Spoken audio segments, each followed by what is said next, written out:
Chapter 1169. When a person found it difficult to breathe, their consciousness would soon become blurry. Changle was in such a state now. She felt that the air around her had solidified. It was difficult for her to take in a breath of fresh air. Her consciousness gradually became blurry, but the only thing that made her feel comfortable was the warm hands on her back. She could vaguely feel that the hands were sending waves of invisible energy to her, helping her to absorb the air in the room. A glimmer of hope suddenly appeared in the crisis of certain death. She didn't want to die. She vaguely remembered that she was carried in by that man. His chest was so warm, and his breath intoxicated her. She hadn't had enough, so she didn't want to die like this. She wanted to live. She wanted to live. Don't sleep. I don't want to die. If I die, I won't be able to see him again. I don't want to die. A strong desire to live suddenly erupted in this delicate body. Along with the waves of invisible energy, Changle breathed desperately, trying to absorb the vitality between heaven and earth. Her weak pulse and heartbeat were suddenly fed back to Li Zixuan's hands with great strength. Changle, don't give up. As long as you don't give up, no one in this world can take you away from me. Not even the king of hell can. While she was in a daze, Changle heard a familiar voice by her ear. That voice sounded so gentle, yet so confident and resolute. Yes. Using all her strength, Changle responded to Li Zixuan's encouragement with a soft hum. Your Majesty, Changle is awake. I just heard her voice. Zhang Sun, who was guarding at the side, held Li Er's hands excitedly. It had been nearly an hour since Changle's accident. For a moment, they saw Li Zixuan's face become very ugly. Without asking, they knew that Changle's situation had worsened. However, Li Zixuan did not give up.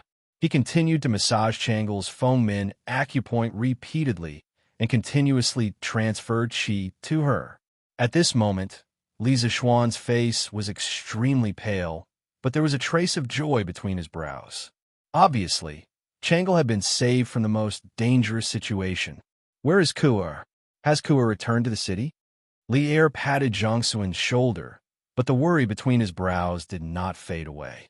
He knew that Changle was only temporarily out of danger. If she wanted to be completely cured, Sun Simiao had to come over. Your Majesty, it would take at least 6/4 of an hour to travel from Chang into Yun Mountain, even on a fast horse. His Highness King of Han shouldn't have reached Chang yet. Zhao Song stepped forward and cupped his fists. 60 minutes. Li Er's face sank, his expression filled with anxiety. He looked at Zhao Song and whispered, In your opinion, how much longer can the Marquis of Yuan hold on? This, Zhao Song looked troubled. He looked at Li Zixuan, gritted his teeth, and said, Your Majesty, actually, with the Marquis of Yuan in middle stage strength, it is reasonable to say that he can't hold on after such a great loss.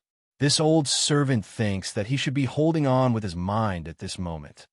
Hearing this, Li Er's expression changed slightly. When the Turkic army came to Chang, and he was not anxious.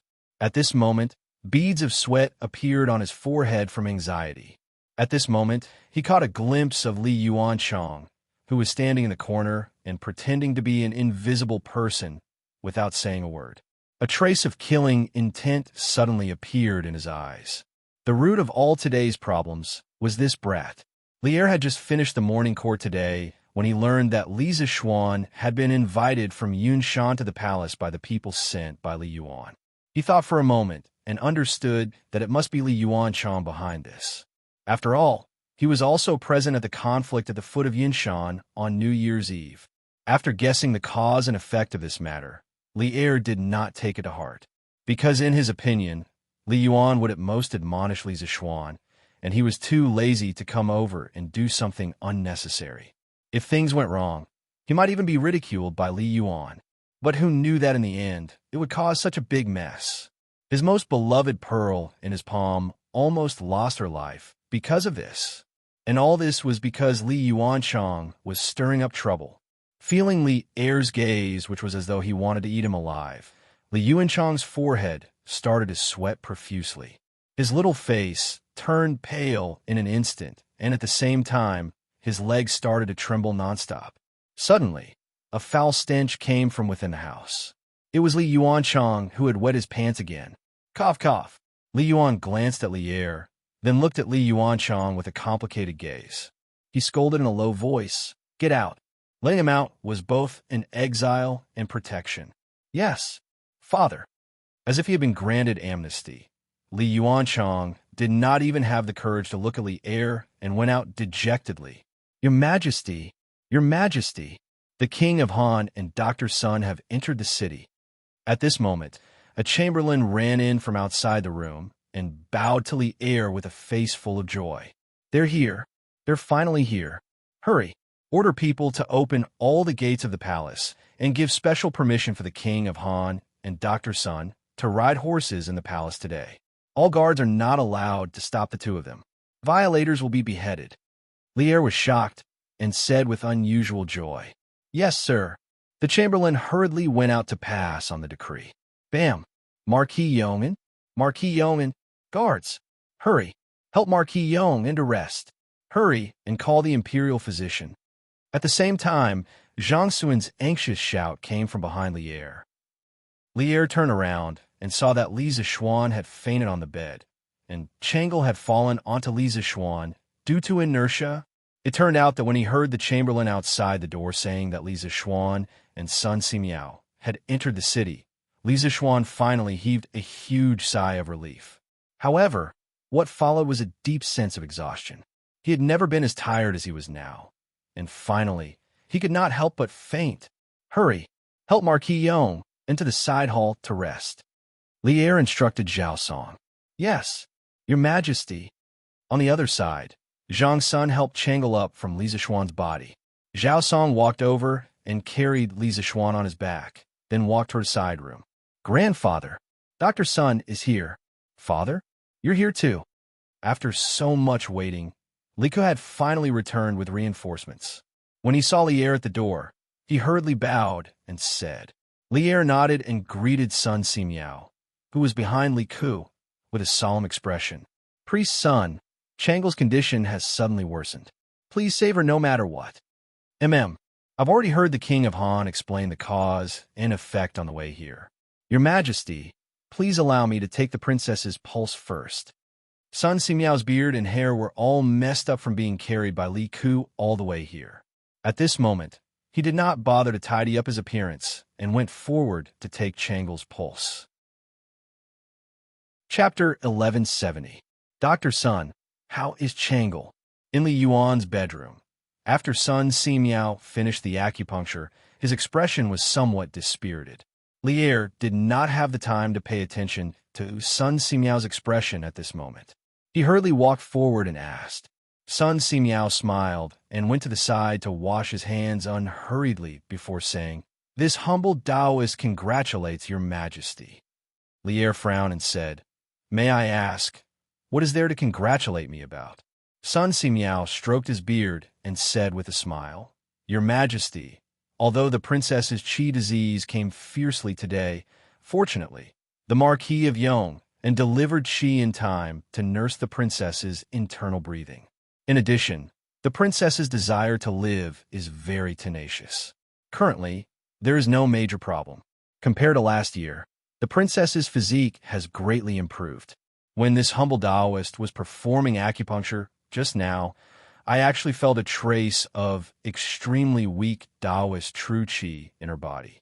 If this humble Taoist had not practiced medicine for decades and was extremely sensitive to qi, I'm afraid I would not have been able to detect the existence of this trace of true qi. What? Lier's eyes widened in shock and said incredulously, There is Taoist true qi in Changle's body? Could it be the Marquis of Yong'an's true qi? Sun Simiao smiled and shook his head, saying, Absolutely not. The Marquis of Yong'an's true qi is pure and majestic, but the true qi that this humble Taoist felt just now was soft and weak. This should be the true qi that the princess cultivated herself. In other words, the princess might have unintentionally stepped into the martial artist's realm of drawing qi into the body. Drawing qi into the body. When these words came out, The entire room was shocked. Everyone, including Li Yuan, all widened their eyes and were inexplicably shocked. The Tangs revered martial arts. There were so many martial artists in the world, but compared to the huge population, the proportion of martial artists was still very low. Martial artists who could cultivate true qi were even fewer. An originally soft and weak little girl suddenly became a martial artist with true qi. No matter how one listened to it, it felt inconceivable. How is this possible? Changle has never practiced martial arts in this year.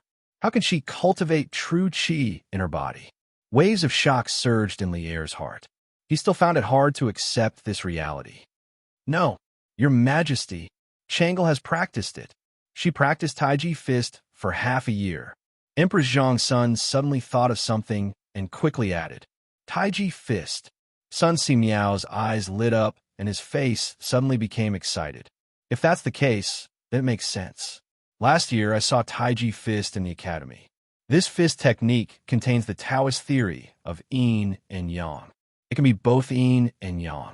It can nourish one's qi and build one's body.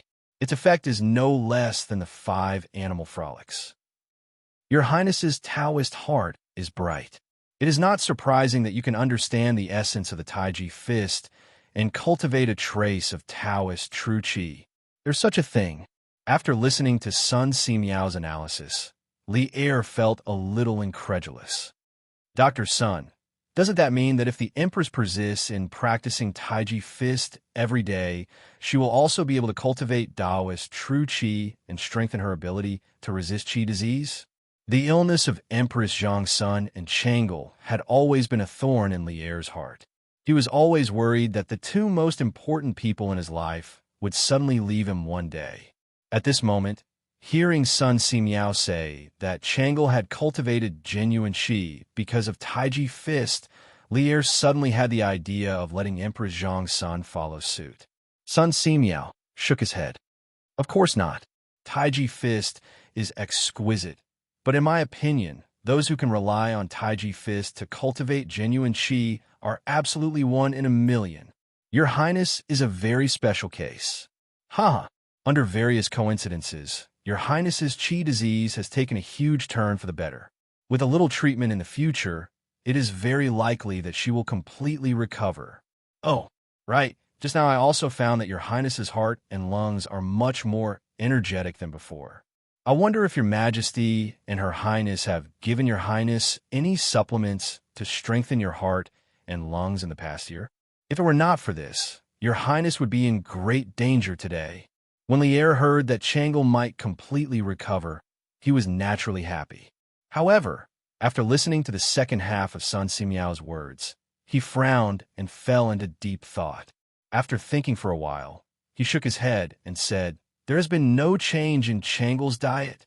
I have also never heard of anything in this world that can help Changle treat her qi disease and strengthen her heart and lungs. Your Majesty, Divine Dr. Sun definitely wouldn't say something that wasn't true. There must be some details that we've forgotten. Wait for me to call Changle's personal maid over. She knows Changle's usual diet the best. We will know after asking her. Emperor Zhang's son thought for a long time, but couldn't think of anything. However, she believed that Sun Simiao wouldn't talk nonsense, so she suggested, Come, quickly call Li Er over. Empress Zhang's son shouted and ordered. Yes. After a while, Changle's personal maid was brought in by an inner attendant. Without waiting for her to greet him, Li Er asked directly, I'm here to ask you, is there anything unusual about Changle's diet in the past few months? It had been more than 2 hours since Changle fell into a coma. Those who were well informed in the palace knew that something had happened to Changle. At this moment, hearing Li Er's question, Li was almost scared to death because she subconsciously thought that Li Er was suspecting that Changle's accident was related to her daily diet. Her face suddenly turned pale. Your Majesty, this servant has personally tasted Princess's daily diet. It is absolutely... Ha! Li Er, don't be nervous. His Majesty doesn't mean to blame you. Moreover, Changle is doing very well now. His Majesty, and I just want to ask if Changle has eaten anything unusual but very beneficial to her body recently. Emperor Zhongsun saw Li Er's nervous face and knew that this girl was thinking wrongly. She smiled and comforted her. Li Er heaved a sigh of relief. She blinked her eyes and thought seriously. Suddenly, she said, Your Majesty, this servant remembers. If there is anything unusual that Her Highness the Princess has eaten in the past 6 months, it is only fried locusts. Last autumn, ever since Marquis Yong and advised Her Highness to eat more fried locusts, Her Highness the Princess has to eat 1 serving every day. Locusts. Li Er's expression shook. He clapped his hands and said, I also remember. Last year, Marquis Yong and said that eating locusts is beneficial to treating qi disease. Dr. Sun, I wonder if there is such a saying? Sun Simiao frowned. He closed his eyes and pondered for a while with a serious expression. Suddenly, he said with a joyful face, Locusts have a warm nature and can open orifices. It is indeed a good medicine to treat qi disease. Why didn't I think of it in the past? Marquis Yong is really a medical prodigy. If he is willing to study medicine wholeheartedly, his medical skills will definitely not be inferior to mine in the future. Dr. Sun, go take a look at Marquis Yong. I reckon that he is already exhausted to the point of collapse. Li Er looked towards a side hall and sighed faintly. He thought to himself, looks like I have wronged Li Zishuan in the past. However, it was impossible for him to apologize. He was the emperor, so how could he apologize to others? At most, he would give Li Zishuan more compensation in other aspects in the future. Chapter 1171. Sun Simiao was right. It was indeed 1 in a million to be able to sense qi with Taiji fist alone. Changle was able to create miracles mainly because she didn't want to die. Moreover, she worshipped Li Zishuan unconditionally. Since Li Zishuan said that Taiji fist was beneficial to resisting qi disease, she naturally had to practice it seriously every day. She never had any doubts in her heart. All she needed to think about was practicing hard every day. She couldn't relax for even a day. Perhaps it was because of this pure worship and persistent pursuit that she could become the lucky 1 in a million, and also give her the opportunity to completely get rid of qi disease. Even in the 21st century, with the advanced medical conditions, she was considered a miracle in the medical field. Why hasn't my husband come back yet? Did something happen in the palace? I heard that my husband injured King of Luzgard. This time, the retired emperor suddenly summoned my husband. Is he deliberately making things difficult for my husband to vent his anger for King of Lu? In the Yinshan residence, it was almost noon. Han Yushi still hadn't seen Li Zishuan return. She became more and more worried. Thinking of the conflict between Li Zishuan and Li Yuanchang, Han Yushi's heart gradually sank. Yushi, what did Xian go to Chan for? Why hasn't he come back yet? Mrs. Li felt that Han Yushi's expression was a little abnormal, so she asked, Mother, my husband just went to Chang and to explain some things to the members of the Chamber of Commerce. You should be back in the afternoon. Let's eat first. It won't be good if it gets cold. Han Yushi said hurriedly. This was also what Li Zishuan told her before he left. The purpose was to not let the family worry. Oh, in that case, let's eat first. Mrs. Li replied suspiciously. Yi Guozhong's eyes flashed. He said thoughtfully, Xiao Xian is now grounded. How could he leave Yinshan? Yushi, tell me honestly, did something happen to Xiao Xian? Tell us, and we can help him together. Indeed, the older the ginger, the spicier it was. Yi Guozhong instantly noticed the loophole in Han Yushi's words. As soon as she finished speaking, everyone in the family turned to look at Han Yushi. Han Yushi immediately felt as if she was sitting on pins and needles. She hesitated for a moment before telling the truth. Father, mother, grandfather, grandmother, hubby today. As Han Yushi spoke, the expressions of Yi Guozhong, Li Jingma, and the others gradually turned solemn. In the end, Yi Guozhong said, there's no need to overthink it. It's definitely the retired emperor who was instigated by His Highness King Lu to summon little Xian into the palace for revenge. Mrs. Li suddenly panicked and hurriedly asked, Father, in that case, what should he do? We have to think of a way to save Xian. Yi Guozhong heaved a sigh and shook his head. The palace is heavily guarded. How can ordinary citizens like us enter the palace to save little Xian? Seeing Mrs. Li's gloomy face, Yi Guozhong couldn't bear to say, Yu Zhu, you and Jing Ma don't have to worry too much. Although the retired emperor can decide the life and death of anyone, now that His Majesty is in power and little Xian is deeply favored by His Majesty, it's impossible for His Majesty to not know about him entering the palace. When the time comes, he will definitely not sit idly by. Hearing this, everyone was slightly relieved. Suddenly, Lana said, Father, Mother, Lana saw Brother Xiaoka riding down the mountain with Grandpa Sun in the morning. Is someone sick? Brother and Dr. Sun went to see a doctor? What? Priest Sun was also invited into the palace? Yi Guozhong frowned. If that was the case, the situation would be even more complicated. Li Zixuan had a dream. It was a very long dream. In the dream, he returned to the modern era. But with him, he returned to the modern era with his martial arts, his family, friends, and Lier. In the dream, he brought a group of ancient people to the modern era to go shopping, sit in the car, watch television, play games, and have a lot of fun. This dream seemed to have no end. Time passed quickly in the dream. 1 year, 2 years, 3 years, until a few decades later. At that time, the group of Tang Dynasty people that he brought to the modern era all told him that they wanted to go back to the Tang Dynasty. Because although the Tang Dynasty was more backward than the modern era, it was still their Tang Dynasty. Their Tang Dynasty. In the end, everyone went back, and he was the only one left in the modern world. Loneliness, helplessness, coldness, loneliness, all kinds of negative emotions lingered in his heart. Even though he was dreaming, his expression was still full of sadness. I want to go back too. That is also my Tang Dynasty. Li Zixuan in the dream suddenly said firmly. Little Xian. Li Zixuan, who was sleeping, suddenly heard a familiar call. Gradually, he opened his eyes with great effort and saw a white-bearded old Taoist sitting by the bed, looking at him with a smile. Who else could it be other than Sun Simiao? Little Xian, you're finally awake? Sun Simiao smiled gently. Li Zixuan suddenly realized that everything seemed to have returned to the beginning. Last spring, when he first came to this world, the first person he saw when he opened his eyes was also Sun Simiao. And at that time, Sun Simiao was also treating him. Everything was so similar. Taoist Sun, thank you so much. You've saved my life again.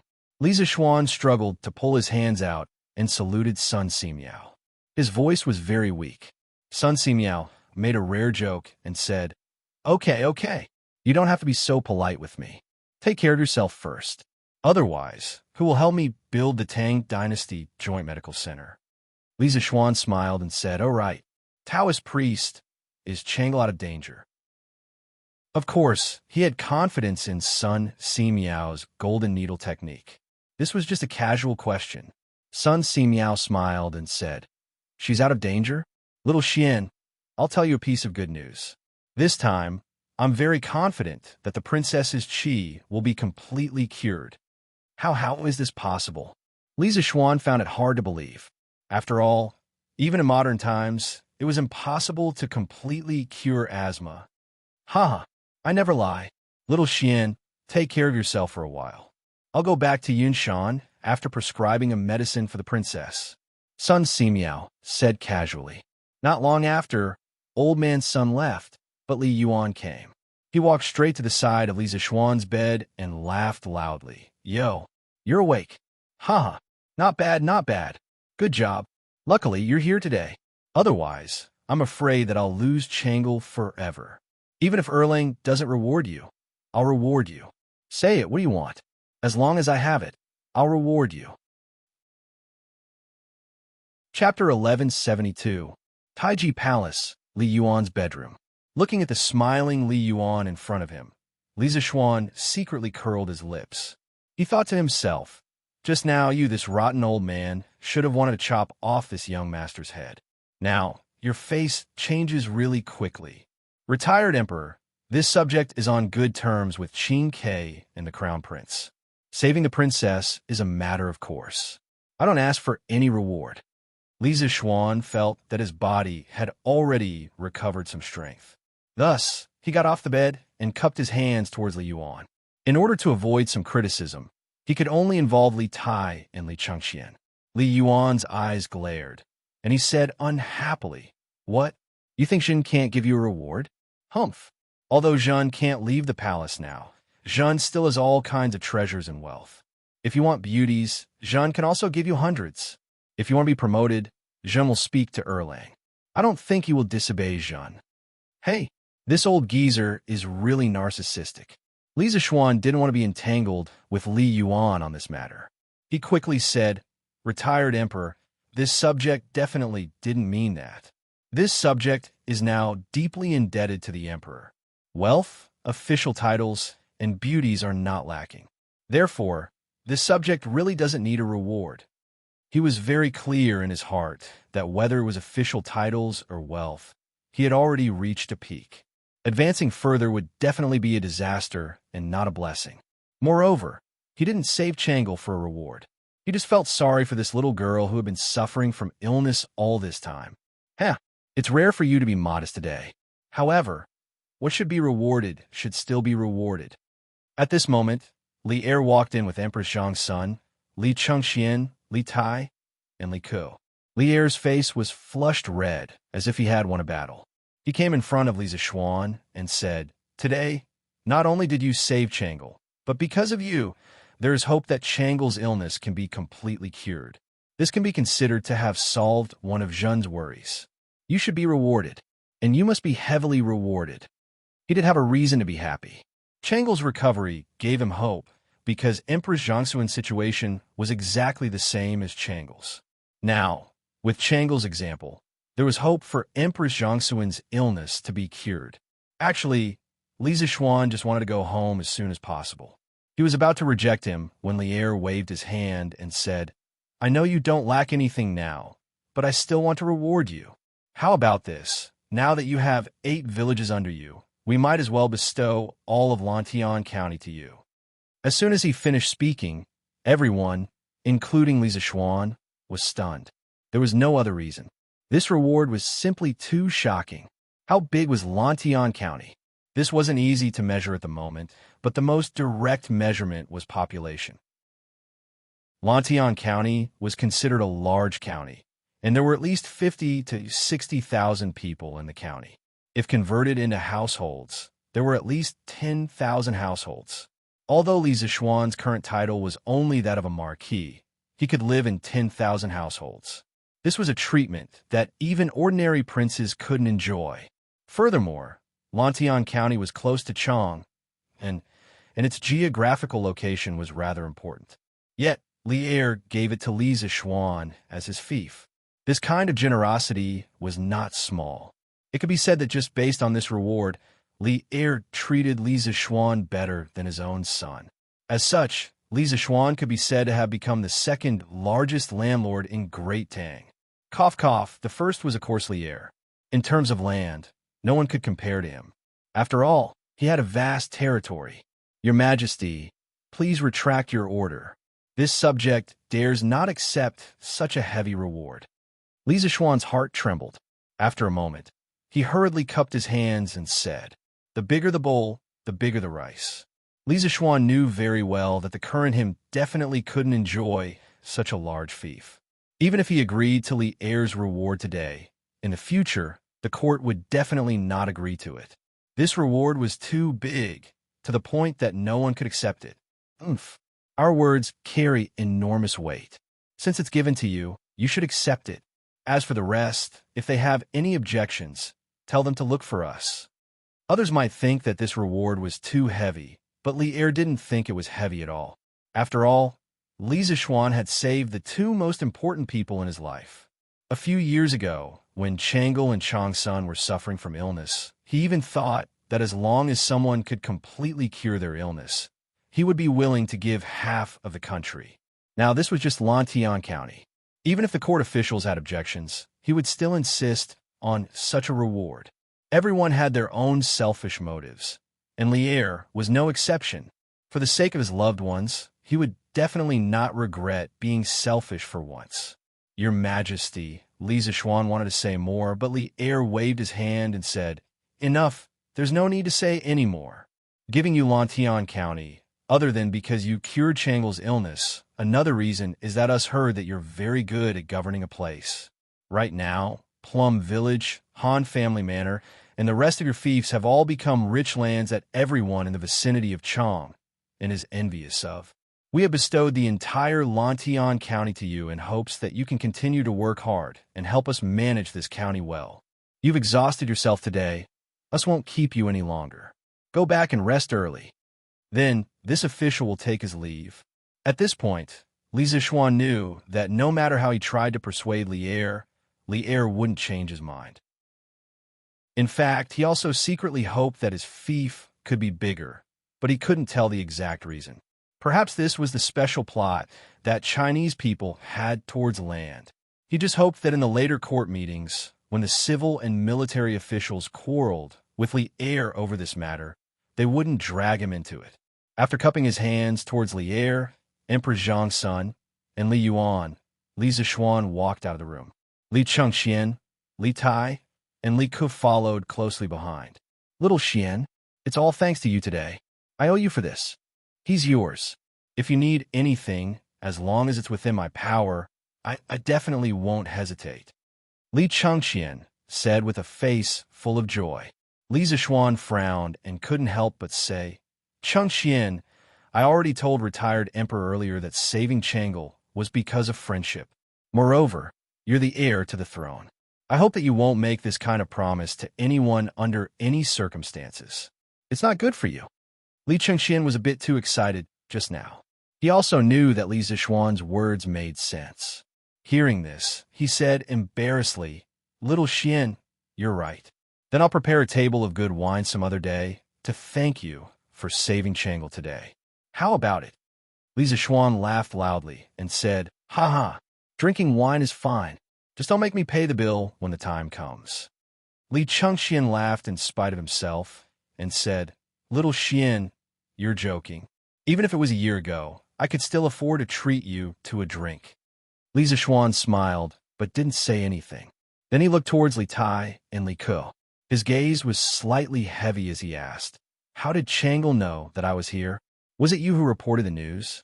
She ran all the way from Changle Palace to here. Why didn't you stop her? Don't you know that she has an illness and can't stand the cold wind?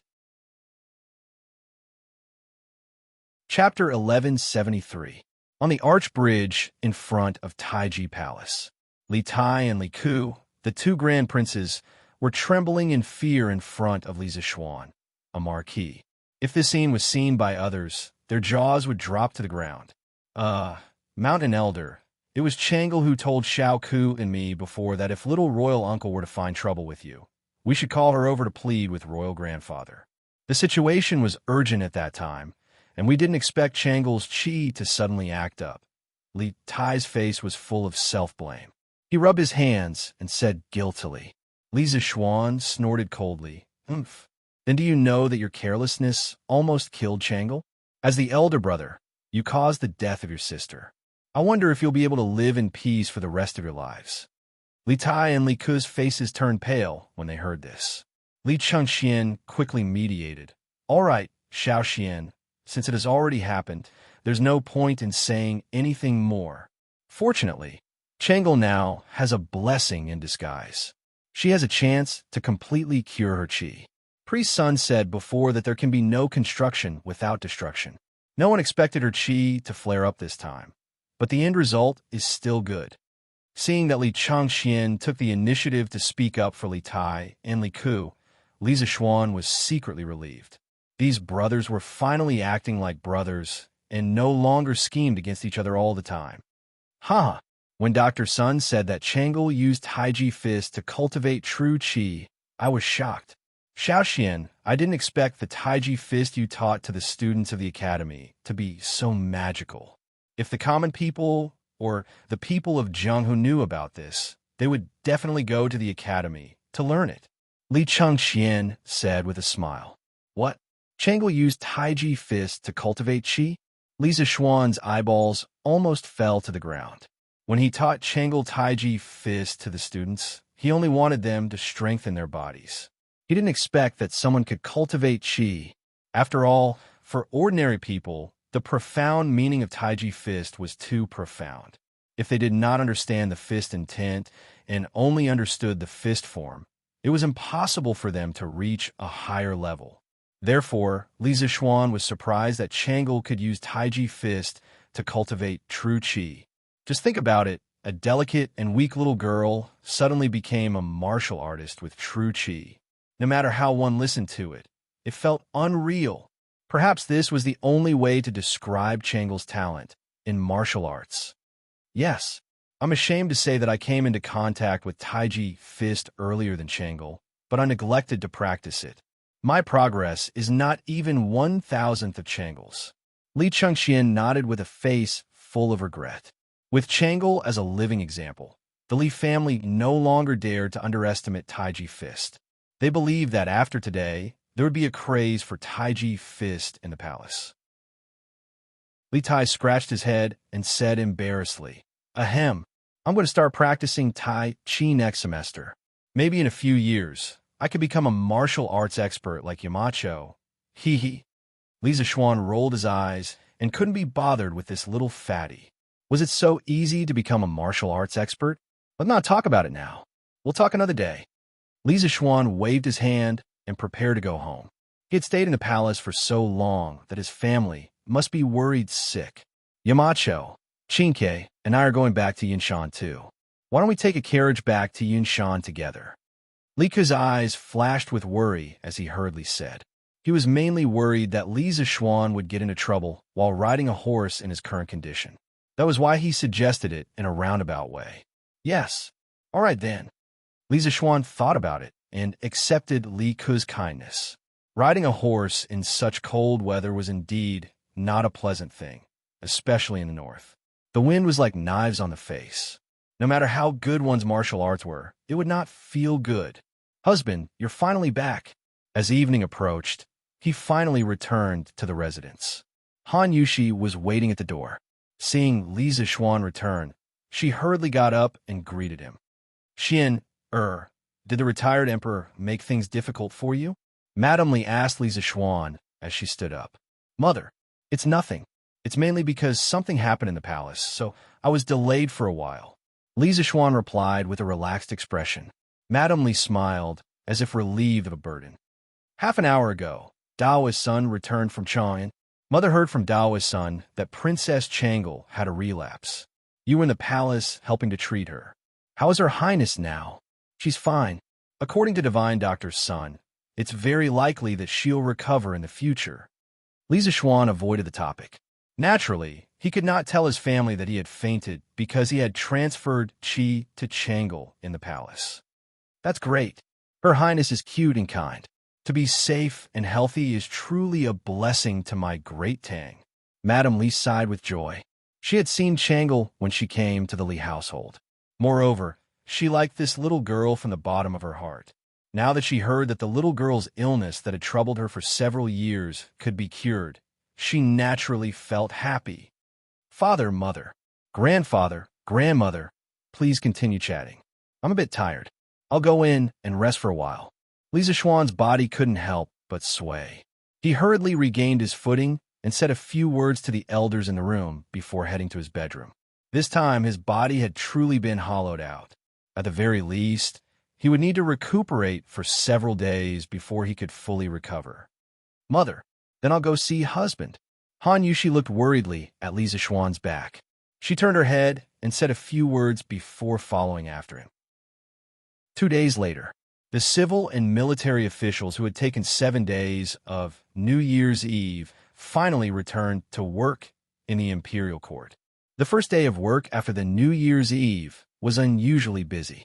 Every department in the 3 provinces and 6 ministries had to report the backlog of problems to Li Air one by one. The morning court session lasted until noon, and it still hadn't ended. At this time, many officials' stomachs were already growling from hunger. Unexpectedly, Li Air released a shocking piece of news at this time. 2 days ago, Changle's illness suddenly flared up. The Duke of Yong stabilized Changle's condition with his own efforts and used an ingenious prescription. There is hope that Changle's illness can be completely cured. All these years, Changle's illness has always been a sore point for me. Now that the Duke of Yong has completely cured it, I'm very happy. Therefore, I have decided to bestow the entire Lantian County to the Duke of Yong and as his fief. What do you think? Boom! Bestow the entire Lantian County to Li Zishuan? The moment he said that, the officials were in an uproar. Your Majesty, I don't think so.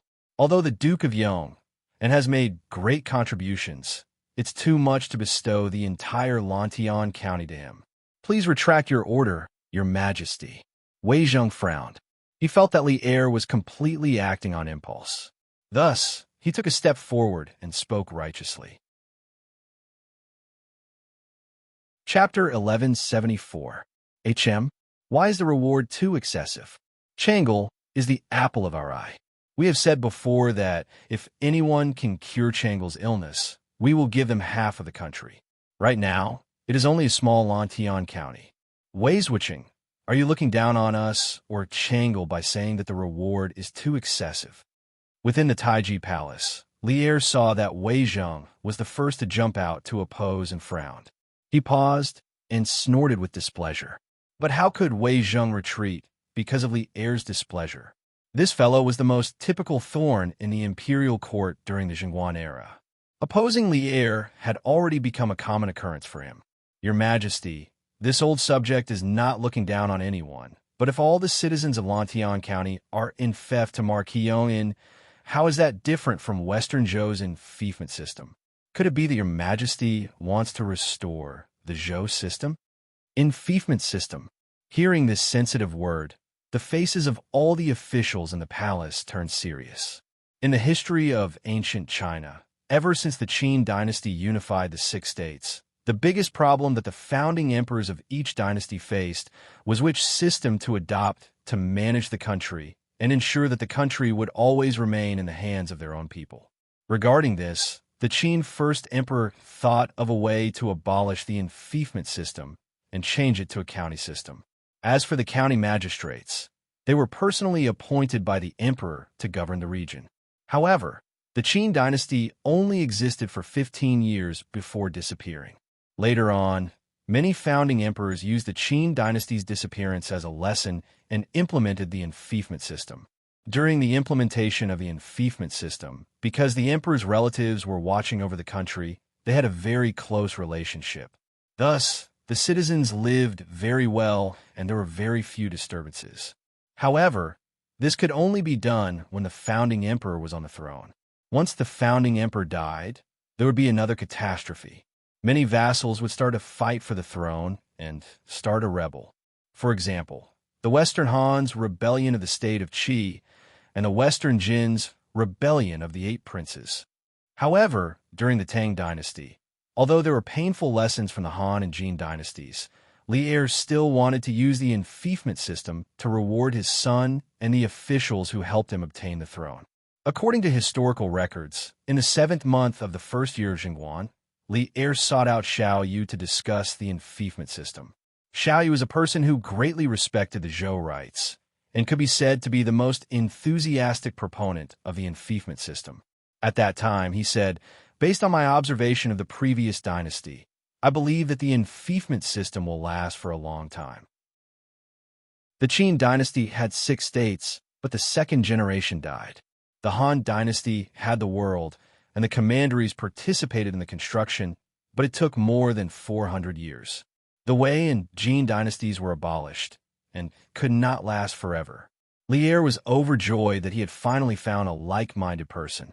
He was about to issue a decree to reward the officials who had rendered meritorious service. But at the crucial moment, Li Er's idea was vehemently opposed by the officials led by Fang Xianling, Du Hui, Wei Zheng, Li Baiyao, and Yan Shirgu. In their view, the enfeoffment system was the root of the country's troubles. Once this loophole was opened, the Tang Empire would inevitably be plunged into a chaotic state of war. Thus, at that time, The imperial court was divided into the anti-enfeoffment system and the enfeoffment system. But after Li Er's consideration, he finally decided not to enfeoffment system. The anti-enfeoffment system faction obtained a temporary victory. Now that the old matter was brought up again, Fang Xianling, Du Ruhui, and the others could not sit still. Bastard! How could Li Er, who was sitting at the head of the table, not know what was at stake? His expression changed as he slammed the table and stood up. He pointed at Wei Zheng and said angrily, Wei Xuanqing, don't confuse the public. I'm only giving Lantian County to the Marquis of Yong, and as a fief. What does this have to do with the enfeoffment system? Seeing Li Er so angry, the officials in the imperial court immediately dispelled the idea of joining in the fun. Now that Li Er had ascended the throne for a long time, he had accumulated more and more power. Many officials were still afraid of him getting angry. Fang Xianling and Du Ruhui looked at each other. Finally, the two of them looked at Zhang Sunwuji at the same time. But the latter actually closed his eyes and crossed his arms, standing on the spot as if he was asleep. What a joke! Changle was Zhang Sunwuji's niece. Now that Li Zixuan had saved Changle, no matter what, Zhang Sunwuji, as her uncle, had to accept this favor. On this matter, even if he did not support it, he could not oppose it. Besides, in his heart, he also felt that Wei Zheng was making a big fuss over a minor issue. It was just a county in Lantian County. Although it was a little out of bounds compared to Li Zixuan's title, forcefully connecting it to the feudal system was a little too far-fetched. After reading Zhang Sunwuji's attitude, Fang Xianling and Du Ruhui looked at each other and shook their heads. In the end, they did not go out to stand up for Wei Zheng. The pitiful Wei Zheng suddenly became a lonely warrior, facing Li Er's anger with his own strength. But the reason why a troublemaker was called a troublemaker was because he was not afraid of difficulties and faced them head-on. Wei Zheng was never afraid of difficulties. He took a step forward and said aggressively, Your Majesty. As the saying goes, a small clue reveals the whole picture. Although a county cannot be compared to the enfeoffment system of the Western Zhou Dynasty, once this example is made, I fear that our Tang Empire will repeat the mistakes of the Han and Jin dynasties. Speaking of which, this fellow was really stubborn and dared to say anything. If it was in the Ming and Qing dynasties, just based on his words, the emperor would chop off his head and even exterminate his entire family. However, even though Jingguan's words were more liberal, when Li Er heard this disgraceful sentence, he could not help but spit fire from his eyes. He pointed at Wei Zheng and said in exasperation, Good, good, good, good for you, Wei Xuanqing. Do you really think that the tolerance I gave you is indulgence? How presumptuous! Men, drag Wei Zheng out and flog him 100 times. As soon as these words came out, everyone in the hall was shocked. Ever since the Qin and Han dynasties, especially during the Sui and Tang dynasties, the monarchs had always treated their ministers with respect. It was extremely rare for them to use torture on their ministers. It was only after the Ming dynasty that it gradually became more common to use caning on ministers. What I say is for the sake of the country. I am worthy of the heavens and the earth. Today, if your majesty wants to be like King Zhou of Shang, I am willing to do it. Wei Zheng's temper also rose at this time. He straightened his neck and looked directly at Li Er, tit for tat. Presumptuous. Men, drag him out and flog him 200 times. Hurry. When Li Er heard this, he was so angry that he almost flipped the table. He roared out of the hall. Suddenly, 2 silver-armored generals came in and walked in the direction of Wei Zheng. At this moment, Fang Xianling could no longer sit still. If these 200 flogs were to be flogged, wouldn't Wei Zheng die directly? He quickly stepped forward and said, Your Majesty, please calm down. Your Majesty, please calm down.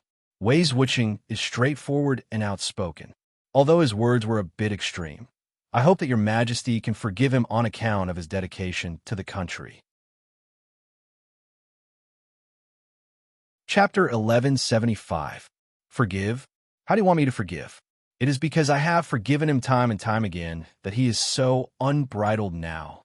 Li Er's angry voice roared in every corner of the Taiji palace. Only now did people see Li Er's determination to reward Li Zishuan.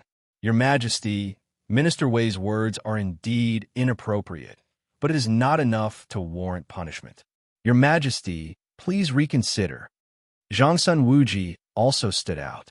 These were two separate matters. He indeed did not support Wei Zhang's words, but seeing that Li Er was about to punish the minister, he still had to step forward to stop it.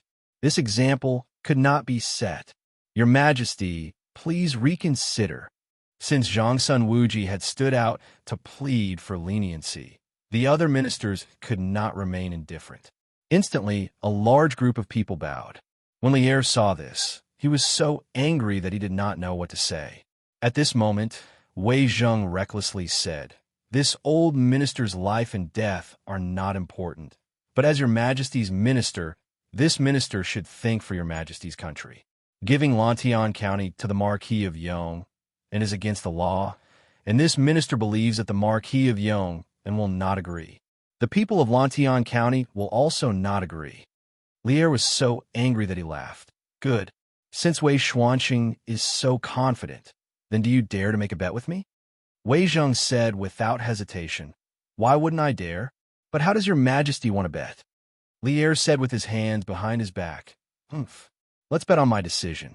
Whether Li Zishuan agrees or not. Whether the people of Lantian County agree or not. With 2 days as the limit. I hope that after 2 days, you, Wei Xuanqing, can still be so unyielding." Humph. Court dismissed. Without giving Wei Zheng a chance to refuse, Li Er flicked his sleeves and announced the dismissal of the court session. "Hey, Wei Xuanqing, don't you have nothing better to do? Your Majesty wants to give little Xian some land. What does that have to do with you? Jumping out in such a hurry to object. Isn't this just finding trouble for yourself? The officials have been hungry all morning and wanted to go home to eat." When Li Er announced the end of the court session, the officials went back to their homes.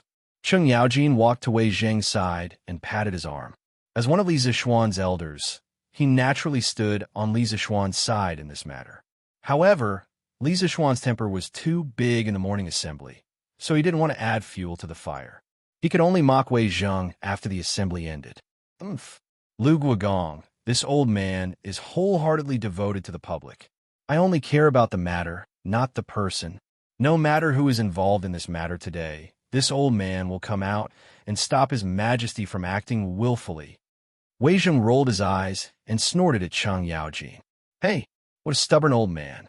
Just you wait." Old Cheng, don't even need to look to know that you're going to lose this bet with His Majesty. Don't cry when the time comes." "Huh." Cheng Yaojin waved his hand, not willing to waste any more time with a one-track-minded person like Wei Zheng. He left Taiji Palace and returned home. "Damn it, this Wei Xuanqing has repeatedly contradicted me. It's really hateful. It seems that I have been too lenient with him in the past." After the assembly, Li Er came to the Suite du Hall. Recalling everything that had happened in the morning assembly, he became angrier and angrier. In the end, he pushed away the memorials on the table and roared angrily, "Your Majesty, please calm down. Don't be angry." At this time, Empress Zhongsun happened to walk in from outside the hall. Her complexion seemed to be much better than 2 days ago. "Guanyin maid, come and sit." When Li Er saw that it was Empress Zhongsun, he quickly restrained the anger on his face. After Zhongsun sat beside him, he asked with concern, "How is Changle recovering?"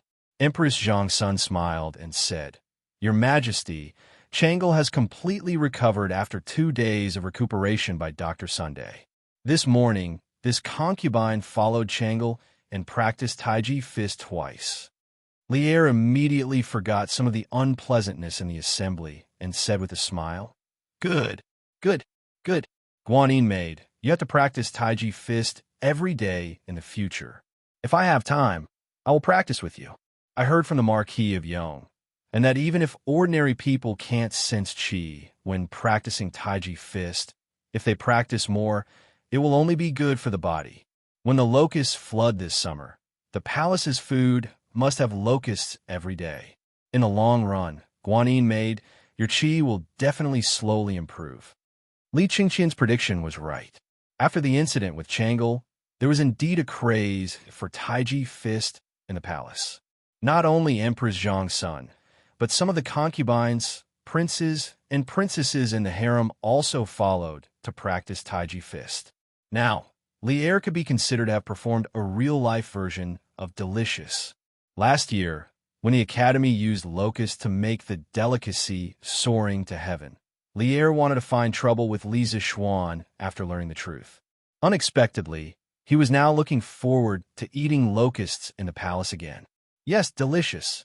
The changes in the world could be said to be wonderful. Thank you for your concern, Your Majesty. This concubine understands. If there was a chance to live longer, she believed that no one would be willing to die early. Why wouldn't Empress Zhang's son want to live a healthy life with Li Er?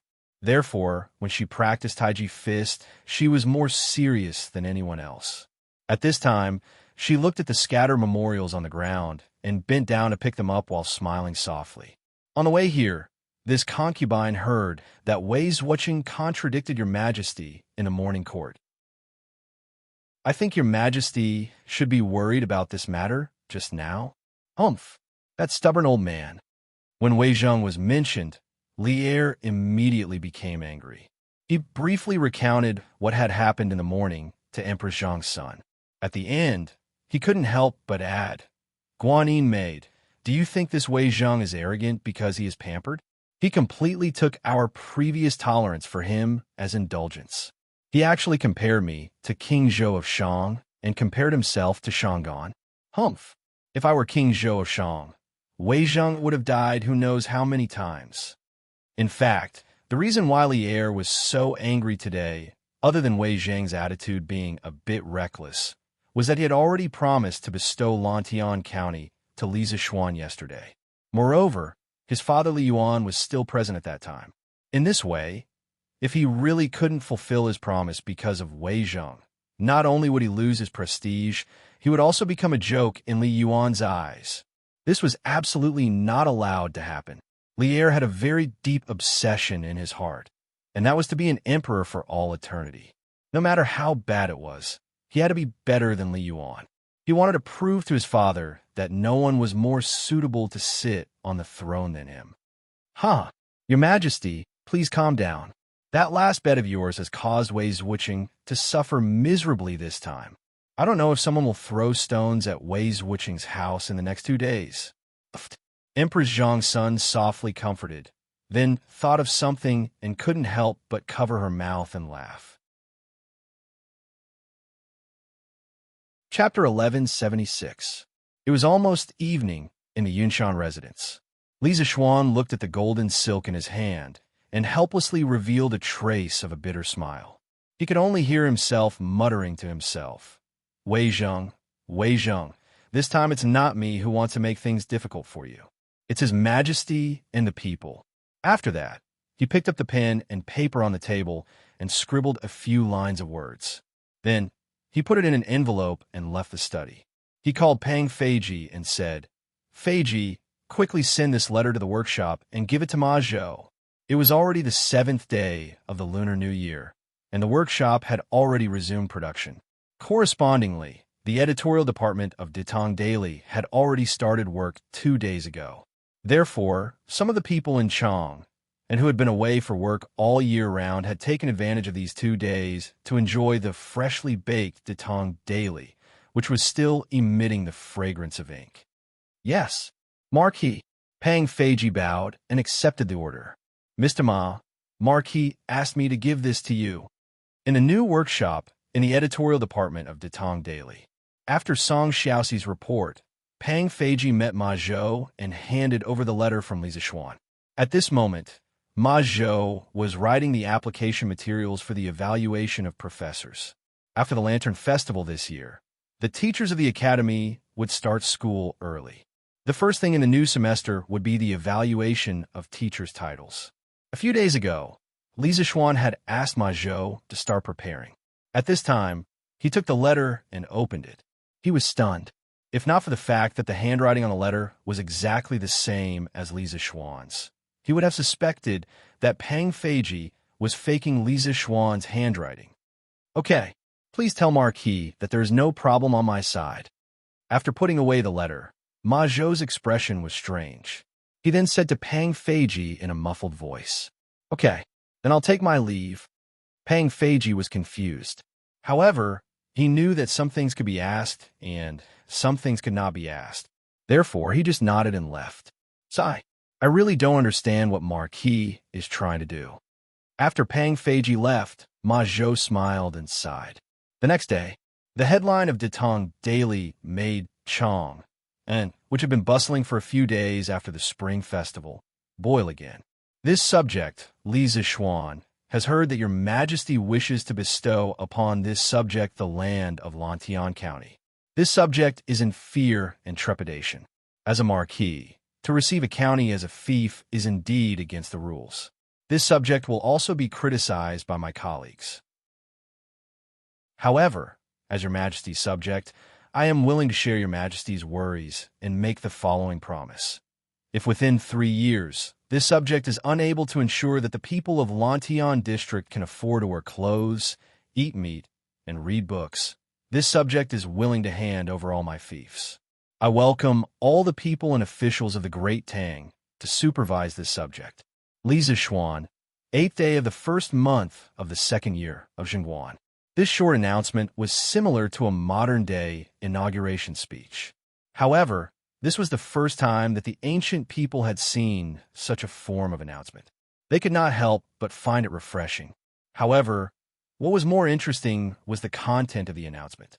It seemed that Li Zixuan was going to bestow all of Lantian district to Li Zixuan. This was big news. Did I hear wrongly? His Majesty wants to bestow Lantian district to the Marquis of Yong'an? After reading the newspaper, the people exclaimed, especially those who lived in Lantian district or had relatives living in Lantian district. They were so excited that they almost jumped up. This is great. His Majesty is wise. From now on, I'm also a farmer in Marquis' fief. In the future, my child might be able to attend school and even get into Yanhuang College. This is really good news. I have to go back and tell my child's mother. We have to celebrate at noon. Hey, old Zhong, you guys are really lucky this time. I used to say that you guys were too far away from Marquis' territory and couldn't become Marquis fief. Now, you guys have finally gotten what you wanted. I have to go to your house to drink some wine later. That's not a problem. Old Yang, whenever you go, there will be wine to drink. As Marquis' farmer, we can't be stingy. Uncle Zhong, there seems to be something wrong with this headline. Yu Tang, the scholar that was saved by Li Zixuan as the vanguard of the Chui Down movement, happened to be in the city to buy books today. He heard that Chitsu Culture was doing some discount promotion recently. Buying books will be much cheaper than usual. On the way, he heard people talking about the headline in the newspaper. He simply bought a copy of the newspaper and then read the contents of the newspaper to his fellow villagers. When the villagers heard the contents of the newspaper, they could not help but be happy. However, he could not help but frown. What's wrong, little Jing? Isn't this a good thing? What's wrong? You family manners Li Zhong, who is also the Uncle Zhong that Yu Dehang mentioned, was puzzled. That's right. Elementary scholar you're well read. Can you help us analyze what's wrong? The people of the same village all looked at Yu Dehang and talked at once. It could be seen that this scholar was very respected in their village. Uncle Zhong, think about it. If the emperor really gave Lantian County to the Marquis of Yong, and why hasn't the emperor issued an imperial edict for such a huge matter? Furthermore, the Marquis of Yong and didn't have to put these words in the newspaper. I think there must be a deeper meaning behind this. Elementary scholar Yu frowned and said in a low voice. Uncle Zhong heard this and fell in a deep thought. After a while, he nodded and said, Oh, little Jing, what you said makes sense. There's something wrong with this. But no matter what, our village is about to be merged into Marquis fief. This is a joyous matter. Yu Dehang shook her head and said, Uncle Zhong, I'm afraid things aren't that simple. You see, Marquis said in the newspaper that as a Marquis, he received a county as his fief. This is against the rules and will cause criticism from his colleagues. Therefore, I'm guessing that there are court officials who are objecting to the emperor giving Lantian County to the Marquis of Yong, and as his fief. What? Someone objected? Who dares to object? Isn't this asking for our lives? We finally have the chance to become Marquis' villager. If we lose it because of them, then when will the people of our Yu family manor be able to eat meat and wear clothes? Uncle Zhong's eyes widened when he heard this, and his voice involuntarily increased by an octave, attracting the attention of the passers-by. Uncle Zhong is right. Elementary scholar Yu, who exactly is objecting? This is a joyous matter for our village. We can't let anyone ruin it. The villagers were all filled with righteous indignation. Faced with the happiness that was about to fall into their bowl, no one wanted to watch it slip by. Yu Dehang thought for a while and said, "Who exactly wants to stop the emperor from giving Lantian County to the Marquis of Yong'an? Let's split up and find out." Chapter 1177. It wasn't just the people of the Yu family manor. There were nearly 100 villages in Lantian County, and there were more or less villagers who came to Chang'an City today. Even those who didn't enter the city could obtain the news from the newspaper through various channels. When they heard that the entire Lantian County would become Li Zishuan's fiefdom, the commoners were undoubtedly elated. However, as the news spread, more and more people discovered the hidden meaning behind this announcement. Go, go, go. Old Seventh Lu, quickly go to Chang'an City. I heard that there are people who don't want Lantian County to become Marquis Yong'an's fiefdom. Let's quickly go to Chang'an City to take a look. What? Didn't Zhao Wazi say that His Majesty had already decreed that Lantian County would become Marquis Yong'an's fiefdom? Why'd he change his mind now? Sigh. That's because you didn't read the newspaper carefully. Our village's Sir Wu said that Marquis Yong'an's words aren't as simple as they seem. Go, go, go. Quickly go. All right. Old Wang, wait. If someone really dares to mess up this matter, I, Old Seventh Lu, will be the first to not let him off. Similar conversations occurred in various villages in Lantian County. The commoners who didn't go to the market were now heading towards Chang'an City. A flood was about to sweep over. Its left Deputy Wei. Scholar Yu, I heard from a servant and assistant minister whose house that left Deputy Wei was the only one who strongly opposed His Majesty giving Lantian County to Marquis Yong'an. At 8:45 in the morning, the Yu family manor's dozen or so villagers gathered at the entrance of the East Market. One of the villagers said to Yu Dehang with a face full of resentment. As expected, Yu Dehang muttered to himself. Then he looked at Zhong Lijing and said, "Uncle Zhong, what should we do now?" To be honest, if it wasn't for this matter, Left Deputy Wei would have always been my role model. However, if all the other villages in Lantian County were to be merged into Marquis' fiefdom, it would be beneficial to everyone.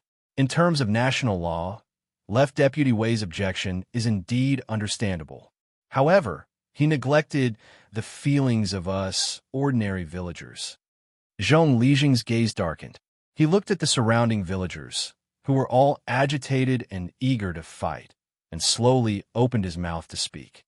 Wei Zhucheng is indeed a good official who cares about the people, but he can't just focus on the law and ignore the interests of the people of Lantian County. Let's go to Wei Zhucheng's house and ask him for an explanation. Good. To demand an explanation. Let's go and demand an explanation. As soon as Zhong Lijing finished speaking, he immediately received unanimous approval from the villagers.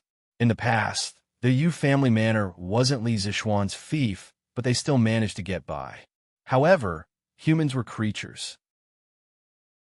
Once they were given hope and then disappointed, most people wouldn't be able to accept it.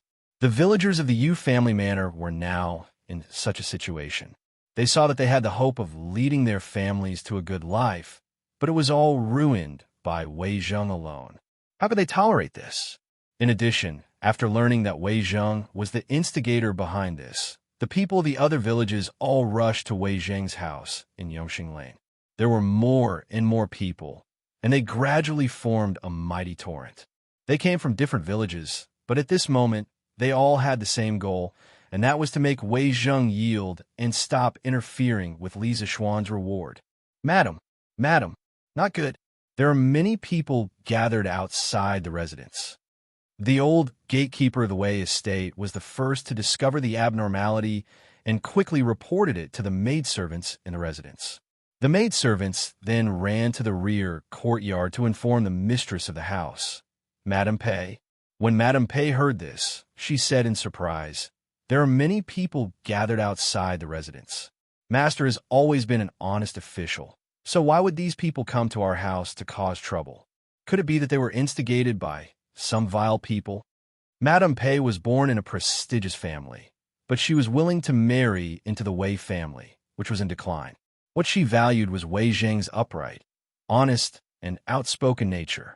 Although her life after marriage was very poor, with such a noble and clean husband, her spiritual life had always been quite fulfilling. Therefore, when she heard that there were people gathered outside the Wei estate today, she felt a burst of doubt. She might not dare to say anything else, but she felt that Wei Zheng's official and moral character were impeccable. "Madam, those people didn't cause trouble and didn't say anything else.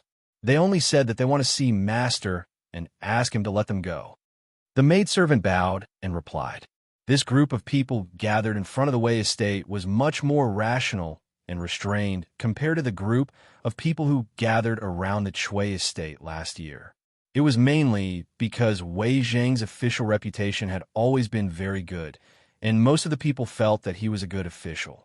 Although Wei Zheng might have made a mistake in the matter of Lantian County being awarded to Li Zixuan, the people still remembered that Wei Zheng had treated them well in the past and restrained their behavior. "Let them go. Let's go. Luhi, let's go out and take a look." Madame Pei thought about it and still couldn't understand how Wei Zheng had offended this group of people, so she stood up and said, "Madam, don't. You mustn't. There are too many people outside the estate. What if some bad people mixed in and hurt you? What should we do? Madam, you should wait for Master to return." When the maidservant heard this, she jumped in fright and hurriedly stopped her. At this time, Wei Zheng should still be in the morning court, so she didn't dare to let Madame Pei go out to investigate the situation. After all, the matter of the Chui estate being destroyed by the angry people more than a month ago was still fresh in the minds of many Chang'an citizens. "It's fine. Since these people didn't cause trouble, they definitely won't harm me." Luhi quickly moved aside. Madame Pei insisted. "I won't move aside. I can't let Madame go out and take risks. If Madame wants to go out, you have to step over my body." The maidservant did not back down. "Left Minister Wei. Left Minister Wei. I beg you to let us go." At this time, a commotion suddenly came from outside. Madame Pei's expression changed as she said, "Master is back.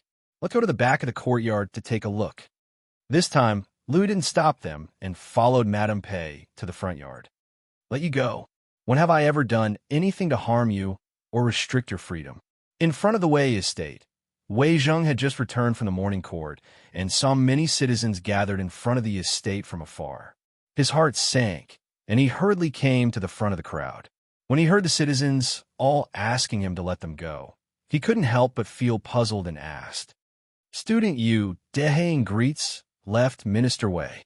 Just as Wei Zheng finished speaking, Yu Deheng walked out and cupped her hands towards Wei Zheng. Then she said, "This student comes from the Yu family manor, which is the northernmost manor in Lantian County. Last year, under the management of Marquis, the 8 manors in Lantian County's fief of Marquis Yong, and were all well-fed and well-clothed. Now that we heard that His Majesty wants to bestow the entire Lantian County to the Marquis Yong but left Minister Wei, you have a different opinion. So we came here to implore left Minister Wei to change your mind and let His Majesty bestow the entire Lantian County to the Marquis Yong." Chapter 1178. Relying on law is not enough to govern, and relying on virtue is not enough to govern. A country has its laws, and a family has its rules. His Majesty's decision to give Lantian County to the Marquis of Yong and is clearly not in accordance with the country's laws. This is a calamity that will bring chaos to the country. As an important official of the empire, How can this old man sit by and do nothing? In front of the Wei residence, Wei Zheng looked at the aggressive commoners in front of him. There was not the slightest trace of fear on his face as he spoke righteously to Yu Dijin. Hearing this, Yu Dehang frowned and said in a low voice, "Left Minister Wei's words are incorrect. What does Lantian County have to do with Western Zhou's enfeoffment system? The Marquis of Yong and is benevolent, and the commoners of his fief all love and respect him. Now that they hear that the other villages of Lantian County have the opportunity to become the Marquis of Yong and's fief, countless commoners are overjoyed and scrambling like ducks. This is what the people want. Left Minister Wei, you keep saying that you are doing this for the sake of the country's laws and dignity, but you have disregarded the people's will and harmed the tens of thousands of commoners of Lantian County."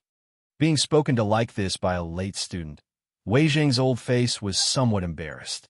Brushing his sleeves, he angrily said, "Foolish brat, since the founding of the Great Tang, there have been many restrictions on the enfeoffment of the nobles. This old man has never heard of anyone being able to obtain the fief of tens of thousands of households as a marquis. With this example, I'm afraid that in the future, there will be many vassals in the Great Tang. The rebellion of Prince Qi of the Western Han and the rebellion of the 8 princes of the Western Jin are not far off. This old man will definitely not agree to this kind of politics that brings chaos to the country." His worries were not without reason. According to history, in the 13th year of Xingguan, Li Er indeed brought up the old system again. However, at that time, he changed the name to feudalism. The so-called feudalism was like the Western Zhou's enfeoffment of vassals, allowing the various princes and meritorious officials to hold a permanent position in a place that could be inherited by their descendants. This matter was clearly a reversal of history. As a result, it was strongly opposed by Fang Xianling, Wei Zheng, Zhang Sun Wuji, Ma Zhou, Li Baiyao, and Yu Jining. Afterwards, under the circumstances where the objections of all the officials were ineffective, it was the already married Princess Changle who personally stepped forward to persuade Li Er to withdraw the order. The enfeoffment system had its advantages, but it also had its drawbacks. During the Lushan Rebellion at the end of the Tang Dynasty, it was precisely due to the excessive power of the regional military commanders that caused the Great Tang Dynasty to suffer an unprecedented blow. It was difficult for it to return to its former glory. Therefore, it was hard to say whether the enfeoffment system was good or bad. At this moment, facing his former spiritual idol, Yu Dehang inexplicably felt a little disappointed.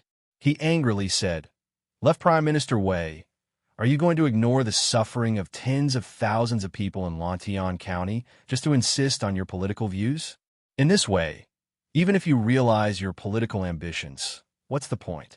This student remembers that the Marquis of Yong and once said that everyone in Yanhuang College should have a heart for the heavens and earth and a life for the people. Your actions today are far inferior to the Marquis of Yong. With an ashen face, Wei Zheng said, "Shut up. Since ancient times, only when the country is stable can the people prosper. This old man's political views are to protect the stability of the Great Tang Dynasty. This brat only sees the immediate benefits, but cannot see the future of the world. He is truly a short-sighted person." At this moment, Yu Dehang no longer cared about being polite. He retorted sarcastically, "Left Prime Minister Wei is truly eloquent. This student does not understand how bestowing Lantian County to the Marquis of Yong would affect the stability of the country. What you're worried about is that the Marquis of Yong will gradually grow in power like the Dukes of Western Zhou. However, Lantian County is close to Chang'an. Rather than doubting the loyalty of the Marquis of Yong, and why not worry about the lives of the people in the counties surrounding Chang'an? Furthermore, the Marquis of Yong had once said that if the people of Lantian County could not afford to eat meat, wear clothes, and study within 3 years, then he would automatically relinquish all of his lands. From this, it can be seen that the Marquis of Yong only wants to let the people live a good life, and not for the sake of fighting for power and profit. As for us villagers, We only want to live a good life under the rule of the Marquis of Yong. Firstly, we do not violate the laws of the country. Secondly, we do not harm our personal morals. Why must left Prime Minister Wei force us? Yes, we only want to follow the Marquis of Yong and live a good life. We only want to live a good life. We beg left Prime Minister Wei to grant us this wish. Yu Dehang's last sentence could be considered to have spoken the hearts of all the villagers. Immediately, the several hundred villagers in front of the Wei residence all began to talk at once. You, humph. Wei Zhang's insistence for many years was completely worthless by Yu Dehang's words.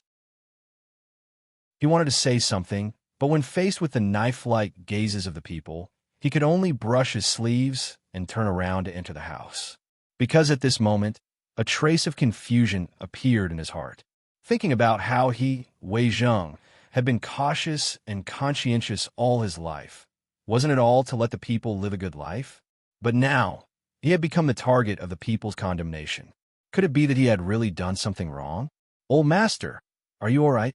In the front yard of the Wei residence, Madame Pei came over with a gentle expression and asked Wei Zhang with concern.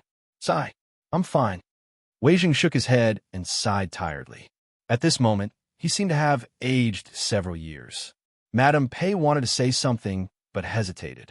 Seeing this, Wei Zhang smiled bitterly and said, Madame also wants to persuade this old man to give up? Madame Pei hesitated and said, Old master, this concubine understands your ambitions, but there are times when people need to know how to be flexible. The Marquis of Yong, and obtaining a bigger fief will only benefit more people. This is in line with Old Master's original intention of helping the people. Why do you insist on being stubborn and offending tens of thousands of people just because of something that hasn't happened yet? Wei Zhang opened his mouth with difficulty and said, But madam, the laws of the country cannot be violated. The ratio cannot be changed. Old Master, the Marquis of Yong, and taking control of Lantian is still unknown whether it will be a blessing or a curse for the great Tang. Why don't you wait 2 years and see? Moreover, the Marquis of Yong and also said that if he doesn't have any political achievements in 3 years, he will voluntarily withdraw from all his fiefs. In other words, in these 3 years, he is only helping the emperor and the imperial court to manage Lantian County. Old Master, what are you worried about? Madame Pei said in a gentle voice. When Wei Zhang heard this, he couldn't help but feel enlightened. Because according to this, in these 3 years, Li Zixuan was only helping the imperial court to manage Lantian County. As long as he didn't do a good job, Li Er could take back all his fiefs at any time. This was very different from the hereditary fief system. Madame's words are like pearls. This husband will carefully consider it. Wei Zhang was silent for a long time before he came back to his senses. He waved his hand at Madame Pei and then walked into the room. However, his back seemed a little bent at this moment.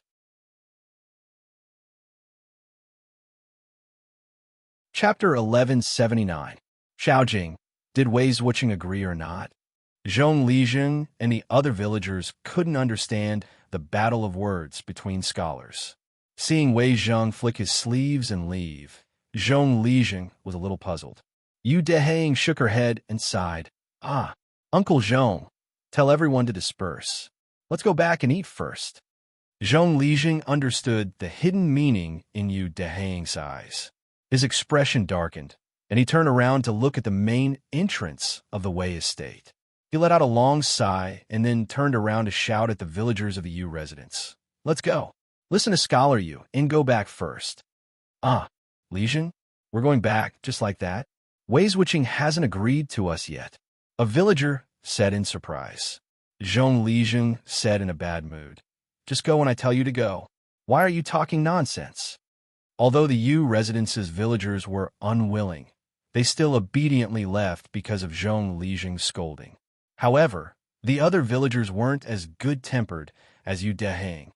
Hey, we originally had the chance to become a villager of the Marquis of Yong, but hateful Wei Zhuqing had to ruin it.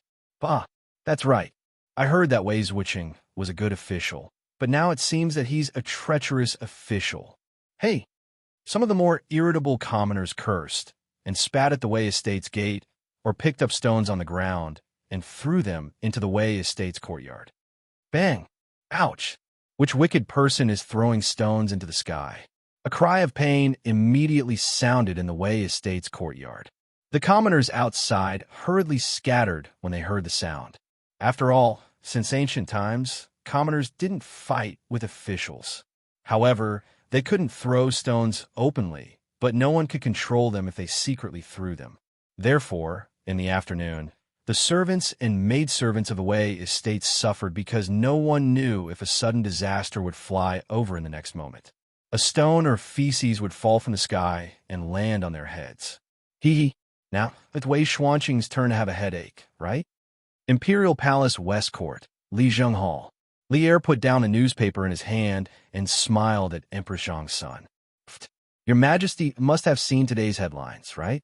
I don't know what the Marquis of Yong and is thinking to suddenly publish such a notice on Tang Daily.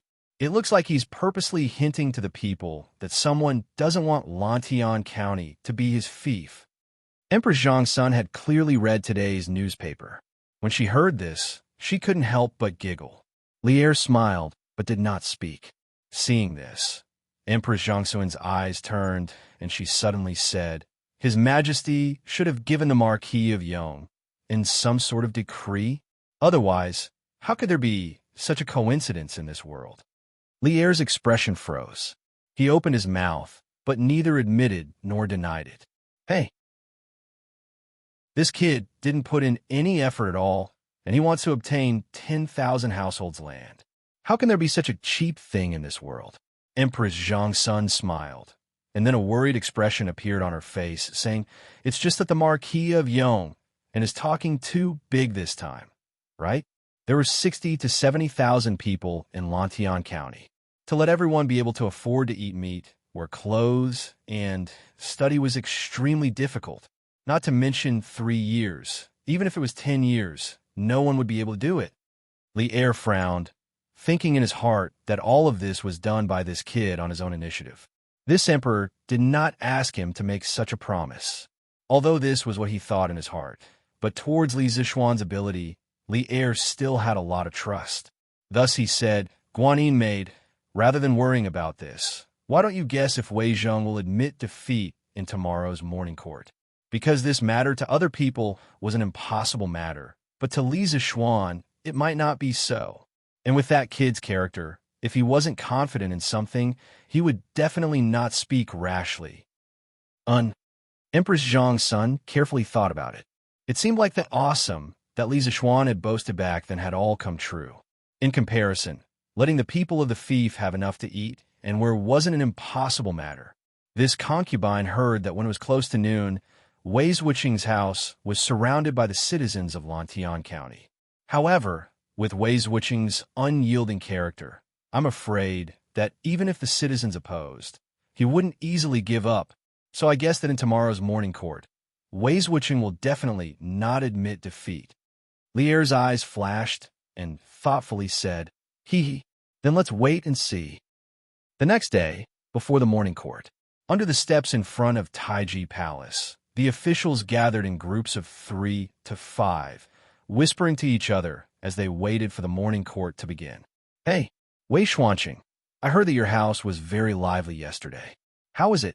Did you get hurt? Wei Zheng came later today. The official stood in front of Taiji Palace for half an hour before he arrived. As soon as he arrived, he was mercilessly mocked by Cheng Yaojin, this old demon. Wei Zheng angrily glared at Cheng Yaojin and replied, This old man is so ruthless.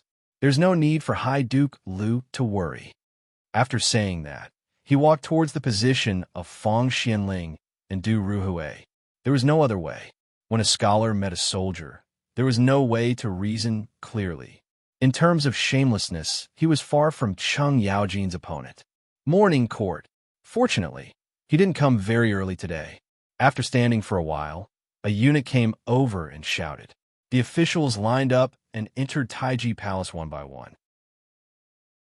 After the monarch and minister greeted each other, Li Er directly looked at Wei Zheng and said, Minister Wei, the 2 days have passed. Tell me, who won this bet? The officials in the hall all cast their eyes on Wei Zheng, guessing in their hearts how Wei Zheng would answer. However, most people felt that with Wei Zheng's temper, he would definitely not admit defeat.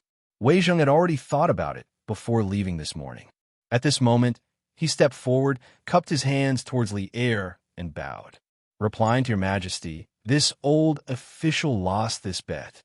As your majesty wishes to punish, this old official will not refuse. Everyone, including Li Er, couldn't help but be stunned. The dignified Wei Zheng actually admitted defeat? Was this still the flamethrower Wei who dared to scold Li Er for half a day? Li Er was stunned for a moment. He thought that he would have to waste his breath. He didn't expect Wei Zheng to admit defeat so easily.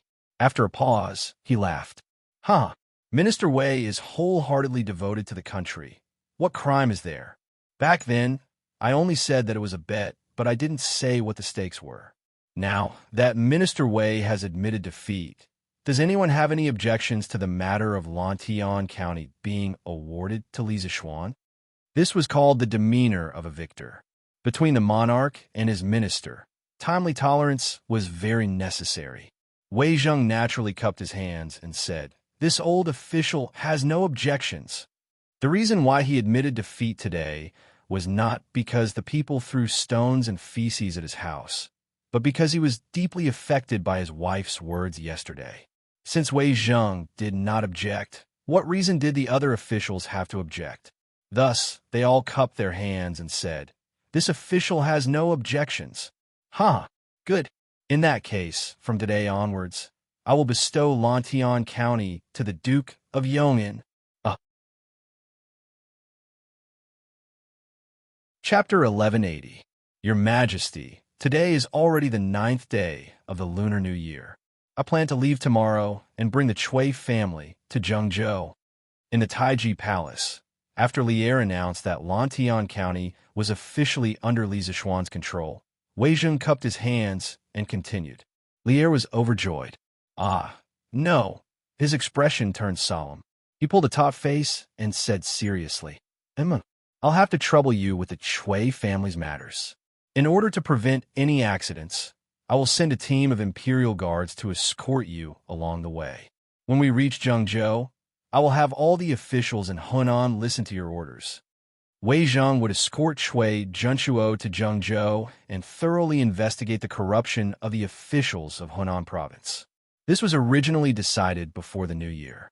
Now that Wei Zheng had taken the initiative to leave for Zhengzhou before the Lantern Festival, Li Er naturally had no reason to disagree. He even had some faint expectations in his heart, because his ears could finally be quiet for a while. Cough, cough. Although he thought so in his heart, Li Er still looked serious on the surface. The image of a harmonious ruler and his subjects was reflected in the minds of all the officials. Your Majesty, Your Majesty. Wei Zheng bowed and said. After experiencing this incident, Wei Zheng felt that there were still some areas that he needed to improve on in terms of governance. He could use the excuse of going to Zhengzhou to reflect on it. Li Er nodded and announced that the morning assembly would continue. At noon, as the morning assembly ended, Zhao Song rushed out of the palace on a fast horse with an imperial edict in his hand, heading straight for the east city gate of Chang. Some of the quick-witted citizens saw the direction Zhao Song was heading in and roughly guessed what was going on. Look, someone from the palace came out to deliver the imperial edict. It's heading towards the east of the city. Could it be that the bestowment of Lantian County has been decided? If that's the case, that's great. The people of our manor have been looking forward to merging into the Marquis of Yong'an's fief for the past 2 days. Although it was only a guess, the tens of thousands of people in Lantian County hoped that this guess would come true. In a moment, all eyes were focused on Cloud Mountain. There lived a young man who was like an immortal. His chest was deep, and he was talented. In the Cloud Mountain area, he could make clouds and rain with a flip of his hand. Sometimes a single word from him could bring endless wealth to the people. In the eyes of the merchants, he was the god of wealth. In the eyes of the people, he was the Yamacho of Yanwang College. He was the Marquis of Yong'an. Young master, head steward Zhao was here. The imperial edict is here.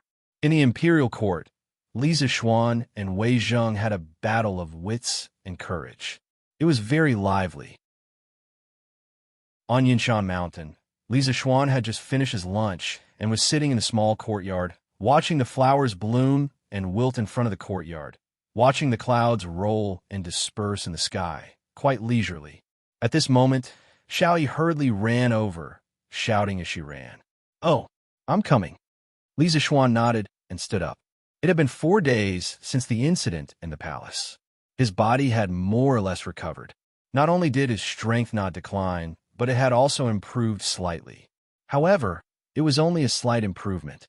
If he wanted to break through, he would have to wait a few years under normal circumstances.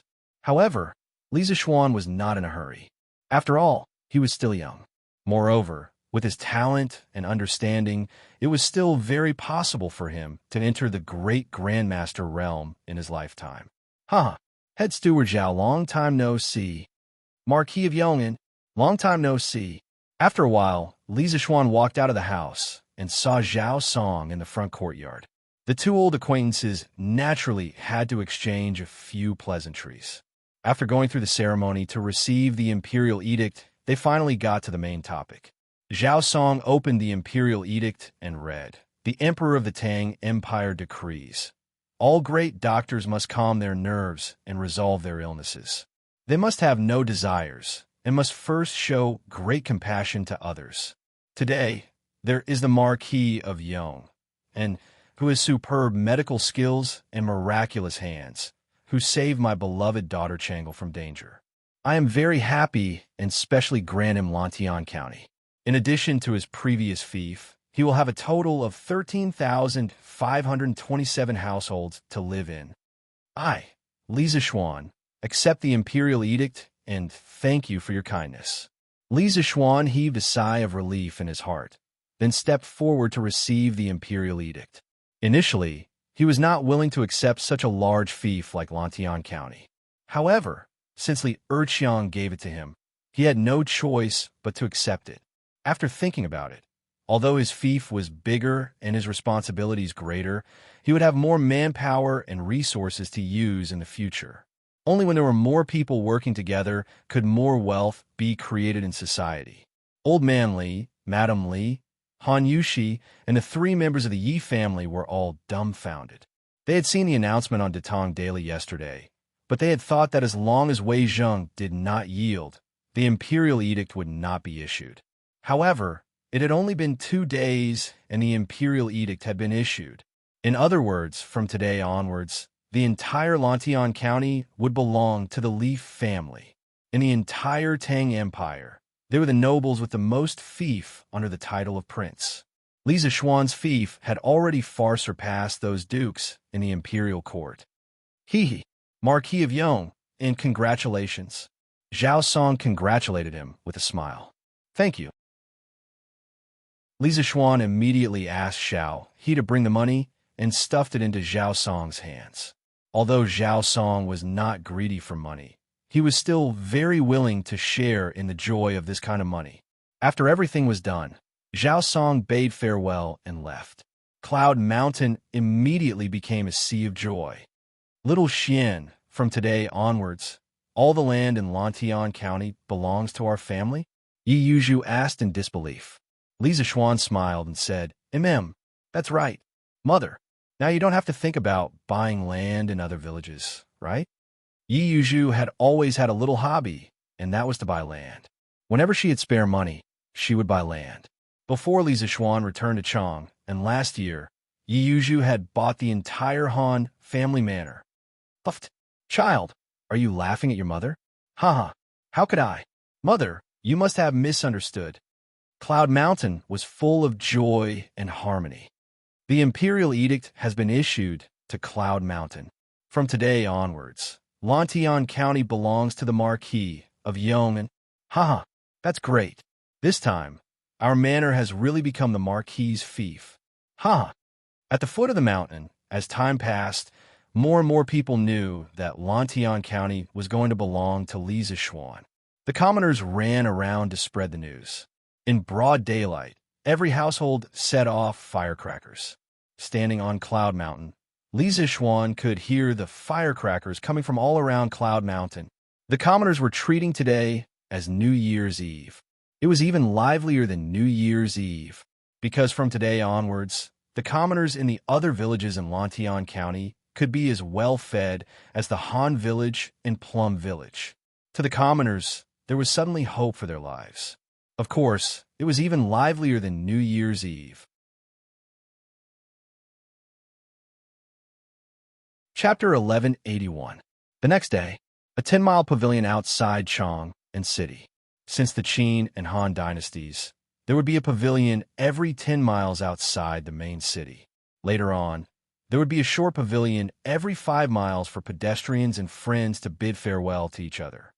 Today, Wei Zheng led the imperial guards and escorted the Cui family to bid farewell to the officials and generals in the imperial court. Although Troll Wei's mouth was usually hated, most people still admired him for his conduct. His Majesty has arrived. Today's morning court was very short. The purpose was to make time for the officials to bid farewell to Wei Zheng. After the court, Li Er packed up in the palace and rushed over on a horse. "Greetings, Your Majesty." The officials bowed. Li Er said, "You may dispense with the formalities." Then he went straight to Wei Zheng and said earnestly, "My dear Wei Zheng, this journey is long and dangerous. No matter what, you must take care of yourself. The Tang Empire can't do without you." Li Er's feelings for Wei Zheng were very complicated. When Wei Zheng scolded him, he wanted to kill the old man in front of him countless times. After all, as the emperor, he also needed to save face. But every time after that, he would be glad that Wei Zheng could reprimand him at the crucial moment. This person was like a mirror to him, always able to find his shortcomings. So, in general, he both loved and hated Wei Zheng. Although he had sent Wei Zheng to Hunan province partly for personal reasons, it was mostly for official business. He also didn't want anything to happen to Wei Zheng in Hunan. Without Wei Zheng, he would feel that something was missing in his life. Wei Zheng felt that the feelings in Li Er's words didn't seem to be fake. He raised his head and said expressionlessly, "Your Majesty, don't worry.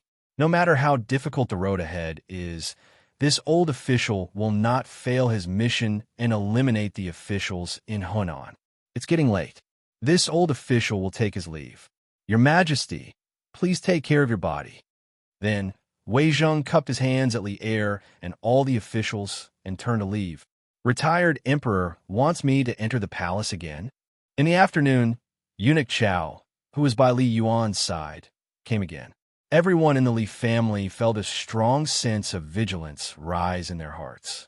A few days ago, Li Zixuan was invited by Eunuch Chao to the imperial palace. He only came back when it was almost nighttime. Moreover, when he came back, his face was exhausted. Clearly, his experience in the imperial palace was not easy. Although Li Zixuan said that there was nothing wrong, Li Jingma and Madame Li could more or less guess what was going on. Therefore, when Eunuch Chao invited Li Zixuan again today, the Li family members were somewhat repulsed. Marquis Yong-in, please don't misunderstand. The retired emperor only wants to invite you into the palace to chat with him. He doesn't have any other intentions.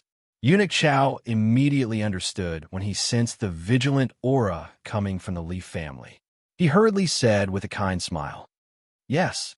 Then, please wait for a moment. This marquis will pack up and follow you into the palace."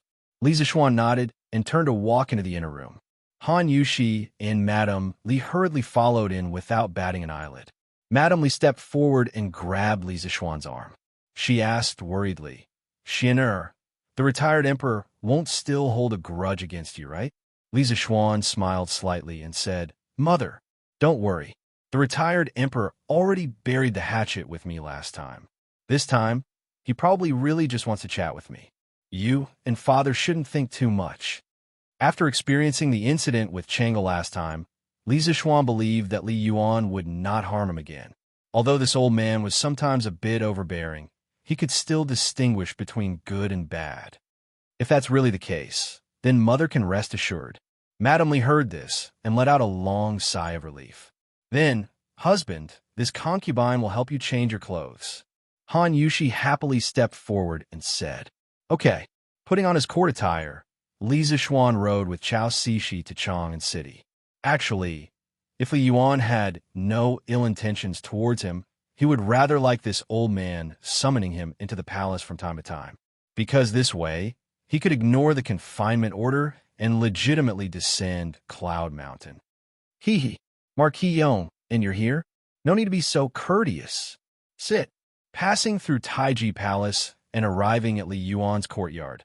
Unlike the cold words last time, Li Zishuan received Li Yuan's warm reception this time. And Li Yuanchang, that little thing, was actually also there. The father and son sat around a table. There was even a wooden card on the table. Li Zishuan cupped his hands and bowed, then sat across from them. We heard about this kind of bandit fighting game from Qin Ke. Since we have nothing to do today, we wanted to find Marquis Yong and to play a few rounds. Li Yuan saw Li Zishuan put his gaze on the wooden card on the table and said with a smile. Li Zishuan glanced at Li Yuanchang beside him without leaving a trace, then said to Li Yuan, "Since retired emperor has such a refined interest, then this subject is naturally willing to accompany you." Li Yuan laughed heartily and said, "Haha, I heard that this bandit fighting game must have a prize to be interesting. Marquis Yong and's family is rich, so you definitely aren't someone who lacks money. Why don't we play a few rounds with 100 rounds as the base?" Li Zishuan couldn't help but be amused. He thought to himself that it was rare for him to go out, and he actually met someone who wanted to take the initiative to give him money. If he didn't agree to this kind of thing, then there was really something wrong with his brain. This subject has no objection. As long as retired emperor has fun, it should be as long as he loses happily, Li Zishuan silently added in his heart. Although he didn't know how Li Yuan's card skills were, he, as the founder of Landlord, bandit fighting, was confident that his grasp of the rules and skills would definitely win against the two people on the field. Besides, with his powerful mental strength, his brain was simply a natural card holder. Facing him, this human cheat, what could Li Yuan and Li Yuanchang use to fight with him? Hee hee, Imperial Grandfather, Changle has come to pay respects to you. Brother Xiaoxian is also here. At this moment, Changle walked in from the outside, wrapped up tightly. When she saw Li Zishuan sitting in the courtyard, a trace of surprise appeared on her face at just the right moment. What kind of person was Li Yuan? How could he not see through the little scheme in her heart? However, his face still revealed a trace of benevolence. Hee hee, Changle has come? Coming quickly. It's cold outside. Don't catch a cold. It just so happens that your Imperial Grandfather wants to play 2 rounds of bandit fighting with a Marquis Yong. You can learn from his side. After you learn, come and play with Imperial Grandfather often. Then Changle will learn well from Imperial Grandfather. Changle responded crisply, then turned her head to glance at Li Zishuan. A complicated emotion flashed through her eyes and disappeared. Brother Xiaoxian, thank you for saving me that day. Otherwise, Changle. Chapter 1182. Call Bandit. Don't call. Don't call. Super Double. Taiji Palace. In the palace where Li Yuan was, 3 people were sitting around a table and happily playing Bandit. Changle was at the side, holding her chin and blinking her eyes at the changing game on the table.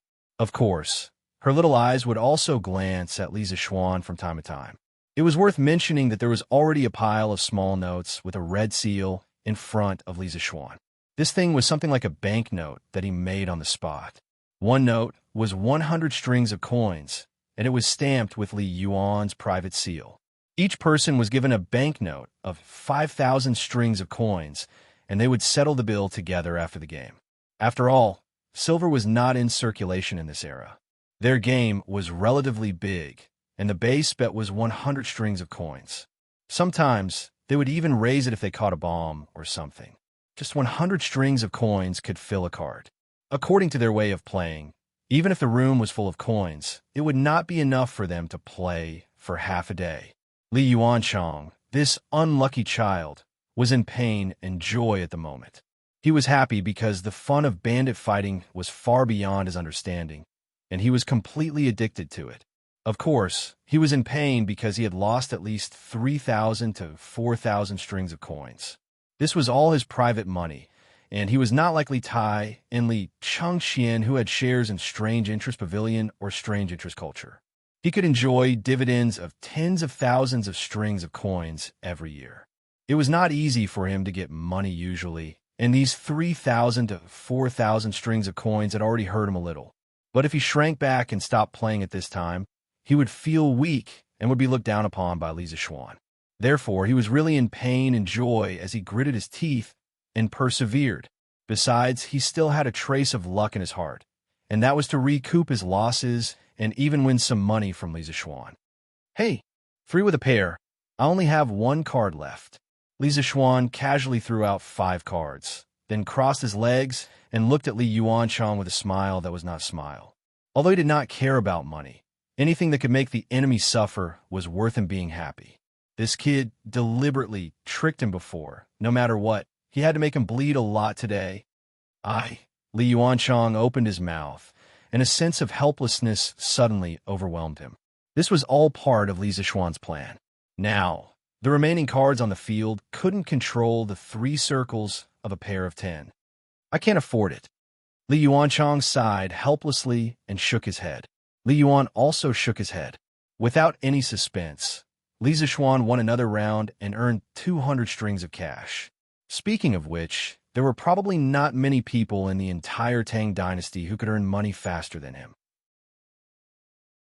One round only took 1 or 2 minutes, and if he was lucky, he could earn 1 or 200 strings of cash. His wealth was simply amazing. Haha, this bandit fight was really interesting. Marquis Yong, and your card skills have also made us look at you in a new light. At the end of the round, Changle acted as the beautiful dealer and helped to shuffle the cards. Li Yuan laughed heartily at this time. Li Zishuan smiled slightly and said, "Your Majesty, you flatter me. I just played more and am more familiar with it." In fact, after playing for so long, Li Yuan did not lose much money. Li Zishuan mainly focused his firepower on Li Yuanchang, so relatively speaking, Li Yuan could understand the fun in the card game more. Hee. All right, it's getting late. Today's card game will end here. Changle, go back and rest. Li Yuan raised his head and looked at the sky, then said with a smile. Changle nodded. She had watched the card game from the side for the whole afternoon, and also saw that Li Yuan had no malice towards Li Zishuan, so she had nothing to worry about at the moment. She got up and said goodbye. Then Imperial Grandfather, Brother Shaoxian, Changle will go back first. Changle, take care. Li Zishuan nodded and watched Changle leave. Cixi, come over and calculate how much money should be given to whom for me. If you agree to bet, you must accept defeat. This cannot be sloppy. Li Yuan raised his eyes and looked at Eunuch Chao standing beside him and instructed. Li Zishuan shook his head. Actually, there was no need for Chao Cixi to calculate. He already knew the result in his heart. After all, he was a master of mathematics in everyone's eyes. How could he not have this bit of ability? However, although he knew in his heart, he did not say anything to stop it. Chao Cixi responded, then called over 2 little eunuchs to help count together. After a moment, Chao Cixi cupped his hands and said carefully, "Your Majesty, the result is out. His Highness King Lu lost a total of 4,400 strings of cash. You lost a total of 1,200 strings of cash. Only Marquis Yeoman won. A total of 5,600 strings of cash." Li Yuan did not get angry after hearing this. He pointed at Li Zishuan, as if reproaching, but more like half-joking, and said, "Good. Marquis Yeoman, I did not expect that I called you here today to give you money in the end. How do you plan on thanking me?" 5,000 strings of cash was definitely not a small amount. With the price of goods in the beginning of the Tang Dynasty, if placed in a relatively poor small county, 5,600 strings of cash was basically a county's tax income for a year. Li Zishuan's heart moved, and he replied, "This subject thanks your Majesty for the reward. May your Majesty's dragon body be in good health." Good. Li Yuan laughed loudly, then said to Li Yuanchang, "Yuanchang, Tomorrow send the money you lost along with my money to Yunshan. If you agree to bet, you must accept defeat. As a person, you cannot go back on your words. Do you understand? For some reason, Li Yuanchang seemed to be very honest today. In the entire process of the mahjong game, he did not deliberately create trouble for Li Zishuan like before, nor did he fan the flames of the side. At this moment, he nodded obediently and said, "Father Emperor, don't worry. This subject son will take care of these matters tomorrow."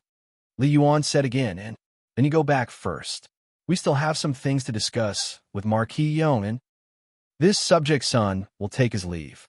Li Yuanchang cupped his fists and left. However, Li Zishuan's eyes flashed, secretly thinking that today's main topic had finally arrived. The afternoon mahjong game was just an appetizer. "Marquis Yong, and yesterday you saved Changle. We are very grateful in our hearts. We still have a request today. I wonder if you can agree to it?" As expected, once Li Yuan opened his mouth, nothing good would come out of it.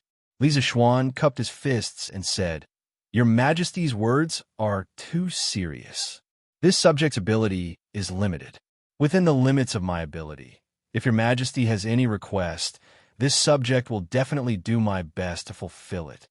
When Li Yuan heard that, he sighed helplessly and said, "You really are a slippery fellow. Forget it. We won't beat around the bush with you either. You are very young, and your future is also limitless. We just want to ask you for a favor. I hope that after our 100 years, you can take care of Yuanchang a little. It can also be considered as lessening some of Erlang's sins." Li Zishuan's heart skipped a beat. He thought to himself, "I reckon that in the entire imperial palace, only Li Yuan dares to say such words, right?" He frowned and pondered for a long time. Then he said word by word, "Your Majesty, this subject cannot make things difficult for Prince of Lu. However, there is a saying, when the heavens commit a sin, it can be forgiven. When one commits a sin, one cannot live. His Highness Prince of Lu's future life and death is not in this subject's hands, nor is it in your Majesty's hands. It is only in his own hands." Chapter 1183. Thinking about it carefully, Li Yuan had a good plan. Today, he first called Li Zishuan over to play cards, but there was another person at the table, Li Yuanchang. His goal was not as simple as it seemed on the surface.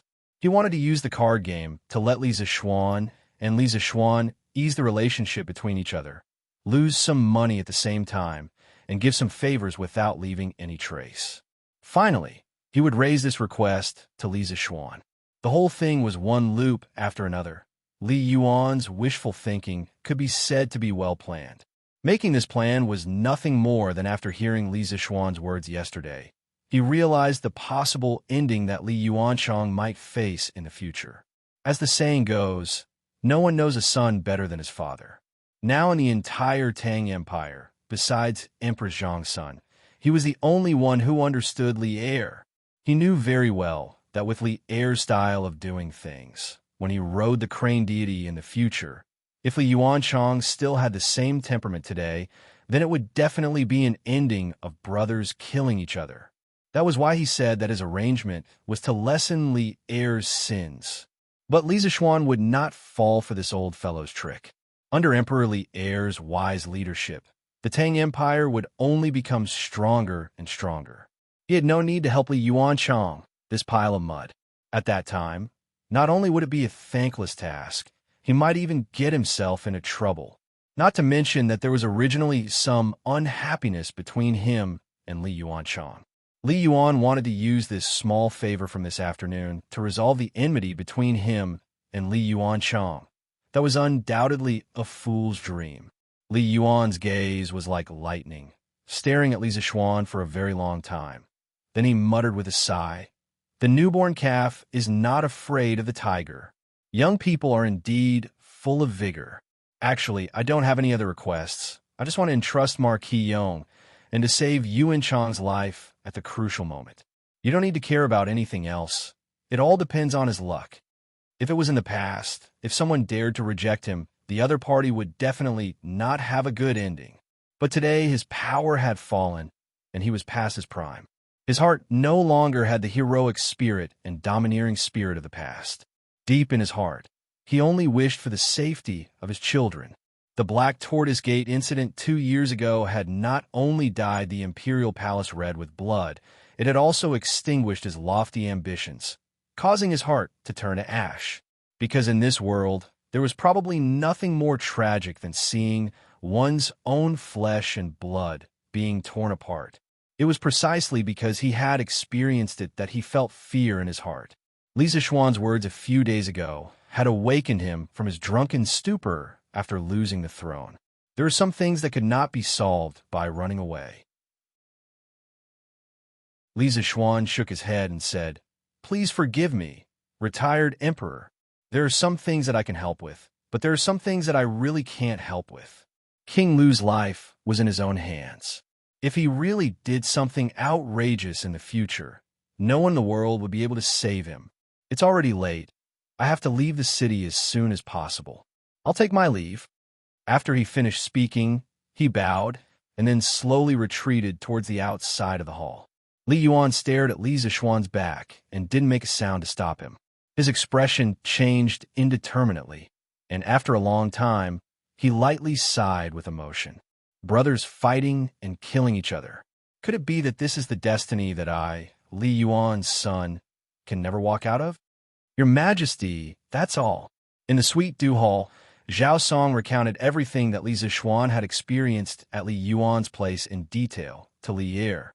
Obviously, Li Er had also planted spies at Li Yuan's place. Hey, this kid actually came to the Imperial Palace to earn money today, and he even earned more than 5,000 strings of coins. He's really something. After listening to Zhao Song's narration, Li Er scolded with a pained expression. Li Yuan's life in his later years was extremely luxurious. That was all money that he, Li Er, had dug out from under his fingernails. Last year, when the Tang Empire's treasury was at its most difficult, Li Er did not reduce Li Yuan's expenses. Because even though he had seized the throne, Li Yuan was still his father after all. When it came to filial piety, Li Er never dared to be sloppy. Therefore, the money that Lisa Schwann had won today could be said to be Li Er's money. Because most of Li Yuanchang's money was obtained from Li Yuan, therefore, in general, it was Li Er's loss. What else did Imperial Father say to Lisa Schwann? Shaking his head, Li Er asked again. He valued Lisa Schwann very much. Even though he was filial to Li Yuan, he still had a trace of vigilance in his heart. Now that Lisa Schwann was getting closer to Li Yuan, it was inevitable that he would be wary. Zhao Song cupped his hands and answered, "Your Majesty, just now before the Marquis of Yuan left, I spent half an hour alone with him. However, as for what they talked about, this old servant has no way of knowing." Li Er closed his eyes and pondered for a moment, then waved his hand and said, "All right, we already know. You can leave first." Zhao Song cupped his hands and left. The hall fell into silence. Spent half an hour alone with him? Imperial Father, what did you tell Lisa Schwann about? Li Er sat on the dragon bed, his eyes flickering as he muttered softly. On the afternoon of the second day, Li Yuanchang indeed personally brought people to deliver dozens of carriages of copper coins to Lisa Schwann. The mighty fleet of carriages looked very spectacular.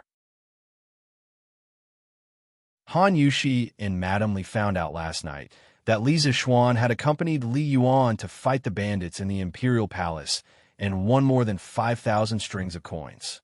Therefore, today the servants and accountants here were already waiting in formation, waiting for Li Yuanchang to deliver the money. Marquis of Yong, and this is 5,600 strings of coins. Have someone count it. Li Yuanchang cupped his hands and said. His attitude had long since lost the rebellious attitude he had on New Year's Eve at the foot of the Cloud Mountain. Huh, then I'll have to trouble your highness. Lisa Schwann returned the greeting with a smile, then said, Your Highness King Lu keeps your word, delivering the money so quickly. This marquis deeply admires you. Come, quickly brew a cup of hot tea for His Highness to warm his body.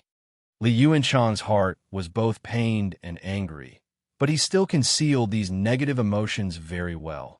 not revealing the slightest abnormality on his face. "There's no need. I was originally willing to bet, so there's nothing to say. On the other hand, I had no intention of offending you on New Year's Eve. I truly shouldn't have. Today, I came to apologize. I hope that the Marquis of Yong and can let bygones be bygones." Seeing Li Yuanchang's refined and courteous appearance, Li Zixuan couldn't help but feel suspicious. If a person's temperament changed greatly in just a few days, then there were only two possibilities. Either his life suddenly changed and he had an epiphany, or he was forced by some external pressure to deliberately disguise himself. Based on his judgment, Li Yuanchang definitely belonged to the second situation. False feelings, this kid should have been taught a lesson by Li Yuan in private. Otherwise, why would he come to apologize today? "Your Highness King Lu is thinking too much. I already don't remember what happened that night." Li Zixuan couldn't be bothered to show off his acting skills with this little brat. He still had a lot of things to do. Right now, he just wanted to get rid of him as soon as possible. As long as Li Yuanchang didn't take the initiative to provoke him in the future, he definitely wouldn't take the initiative to find trouble with Li Yuanchang.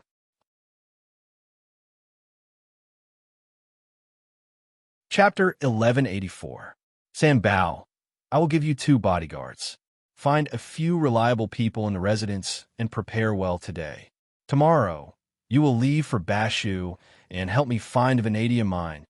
The reason why Li Zixuan didn't want to waste time with a brat like Li Yuanchang was because he had more important things to do.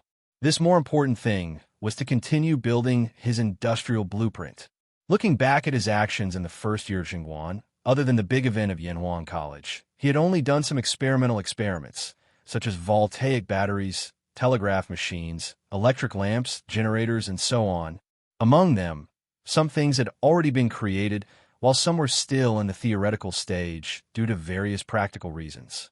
But in general, these things had yet to be mass-produced. Therefore, Li Zixuan had set a few small goals for himself this year. First, the 3 acids and 2 bases needed for the foundation of the chemical industry must be mass-produced. Second, the hydropower station on the Bar River must be started. It could be completed, but it must be started this year. Third, the generator must be built successfully. Although the first-generation generator might be ugly, cumbersome, expensive, inefficient, and unstable, these weren't problems. The first-generation generator was just a transition. Once the first-generation generator was installed on a stone culvert or a small dam, it would be able to generate electricity. With electricity, it could be refined into copper, and this was the time to prepare for the second-generation generator. Once there was a stable and efficient second-generation generator, he could continue to develop technology. Fourth, he would start to focus on developing the metallurgy industry. In this year, he would send people out to search for all kinds of metal deposits. Then, he would use the copper, iron, coal, and so on in his hands to produce crude copper, crude iron, and other metals.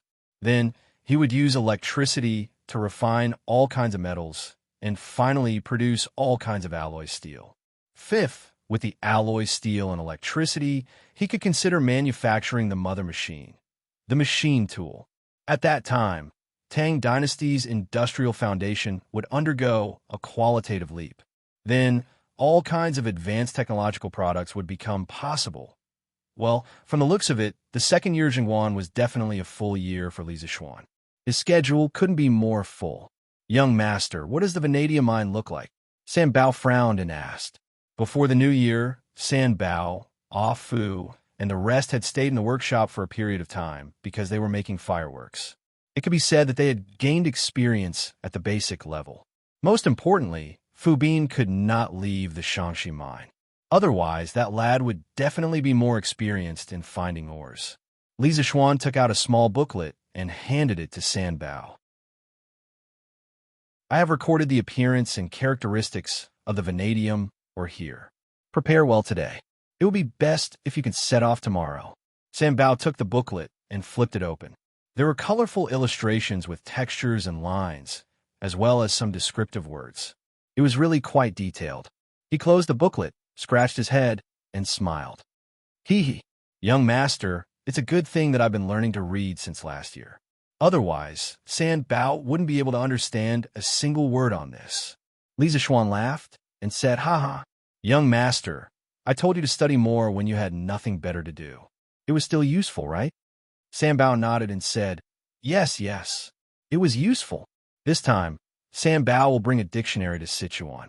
If I come across words that I don't know, I can look it up myself." Now, because of the widespread distribution of the Tang Dynasty dictionary, more and more people in the Tang Dynasty could read. According to Kong Ingda, Fong Xianling, and the rest, the number of people participating in the Tang Dynasty's imperial examination would increase by a lot in 3 to 5 years. "Huh, you're worth teaching." Li Zishuan laughed heartily and said, "Sanbao, this mind search is also a kind of experience for you. In the land of Sichuan, all kinds of forces are tangled and complicated. You all need to be careful on this trip and try not to provoke the local forces. Once you have ascertained the location of the vanadium mine, come back immediately. At that time, this young master will naturally ask His Majesty for an imperial edict and then open the mine legitimately." The ancient Sichuan referred to the modern Sichuan Basin and some of its neighboring areas. It was not only a geographical concept, but also a cultural one. The land of Sichuan was surrounded by mountains. To the north was the Qinling Mountains, to the northwest was the Qinghai-Tibet Plateau, to the south was the Yungue Plateau, and to the east was the Yangtze River. It was very inconvenient to travel outside. In the north, only the Baxi and Ziwu roads were connected to Guangzhou and Guangdong. In the south, there were many valleys, and in the east, there were mountains. The east sewer was also very dangerous, and only the western plains were slightly more convenient. Hence, the land of Sichuan became a relatively isolated geographical unit far away from the mainland. Although the Bashu region had been incorporated into the political system of the Central Dynasty a long time ago, due to the geographical isolation and the distance from the political center, as well as the large number of Di, Chong, Man, and Liao clans living in Bashu and around the basin, the land of Bashu had actually become the edge of the dynasty. In this place, sometimes the words of a clan leader might be more useful than those of Lier. Since the Han Dynasty, the Sichuan region had many separatist regimes and large-scale rebellions. Hence, it formed the impression that the people of Sichuan were chaotic, especially the local powers represented by the Sichuan tribes, which were said to be strong. At the end of the Sui Dynasty and the beginning of the Tang Dynasty, the world was in turmoil. However, the land of Sichuan was relatively peaceful. However, that was only relative to the outside. Inside, there were many powers, especially between the various tribes. The relationship between the powers was really complicated. In the future, if a vanadium mine was found in Sichuan, how to mine it peacefully would be a tough problem. Sanbao obviously understood the importance of this matter. At this moment, his face was not as happy as before. He nodded and cupped his hands. "Young master, don't worry. I will be careful." Li Zishuan patted Sanbao's shoulder and encouraged him. "And, Sanbao, do well. If you do well, I will be assured to give you more important missions. As for you, you will also be able to enjoy endless wealth." To his own employee, it was necessary to give him some chicken soup for the soul. As expected, Sanbao was instantly pumped up. He held his head high and said, "Young master, Sanbao doesn't want wealth. As long as I can help you do your job, Sanbao is satisfied." "Huh, okay, stop sucking up. Go, prepare." Li Zishuan laughed and said, "Yes, young master." Sanbao left. Li Zishuan was deep in thought. The metallurgy industry in Tang Dynasty was not very developed. The metals that had been mined were gold, silver, copper, and iron. This was definitely not enough. It seemed like he had to train a group of talents to search for ores all over the country.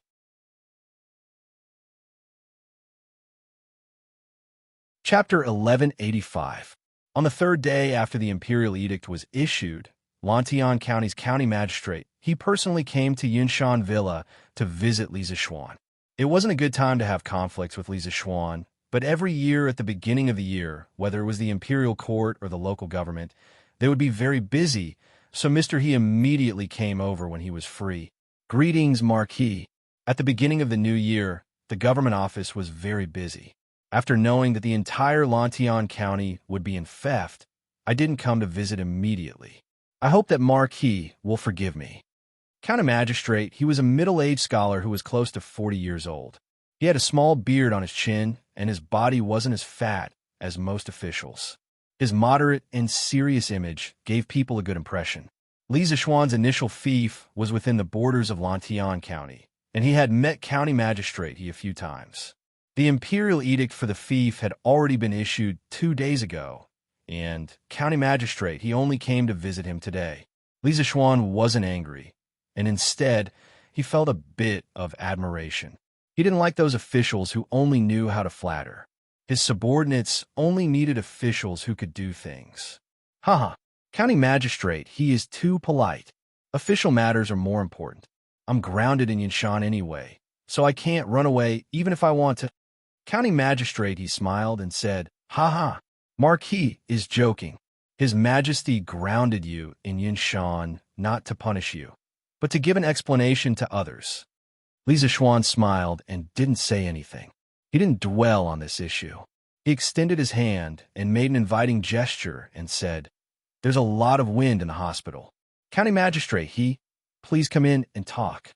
Marquis, please.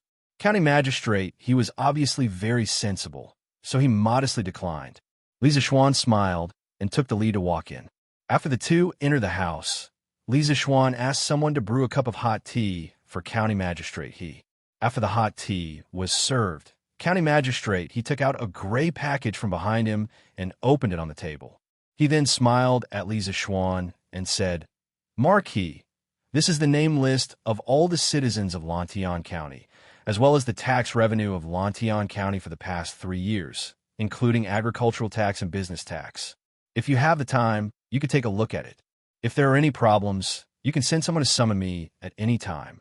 After the entire Lantian County became Li Zixuan's fiefdom, not only were all the people and officials in the county under the jurisdiction of Li Zixuan, all the taxes collected every year in the county would all belong to Li Zixuan. It was not an exaggeration to call Li Zixuan the local tyrant of Lantian County.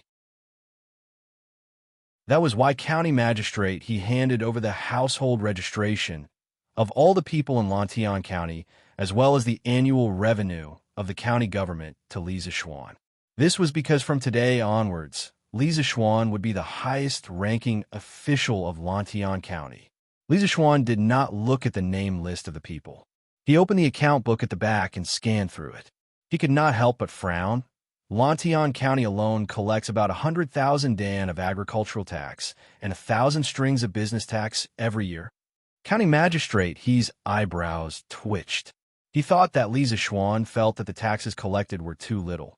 So he hurriedly said, Marquis, the tax system used by Lantian County for the past 2 years was issued by the imperial court. In addition to the poor harvest, the people are already suffering. It is not easy to collect so much agricultural tax. I hope that Marquis will not increase the taxes on account of the people's suffering. Li Zixuan did not know whether to laugh or cry as he said, When did I say that I want to increase the taxes? I was just lamenting that Lantian County's agricultural tax is so high, but the business tax is so little. 100,000 dan of grain, according to the current market price, was only 5,000 strings of business tax. But the business tax was only 1,000 strings of business tax. Was this not a joke? In the modern era, even if it was a poor county, the business tax would not be collected so miserably. County Magistrate, he heaved a sigh of relief. He then looked at Li Zixuan with a strange gaze and replied, Marquis, Lantian County is adjacent to Chang'an. Merchants usually go to the east and west to do business. Although there are various shops in Lantian County, it is not easy to collect so much business tax in a year. Actually, what County Magistrate, he said, was only one of the reasons. The reason why the business tax was lower than the agricultural tax was because of the business tax system of this era. China's ancient business tax started in the Western Zhou Dynasty.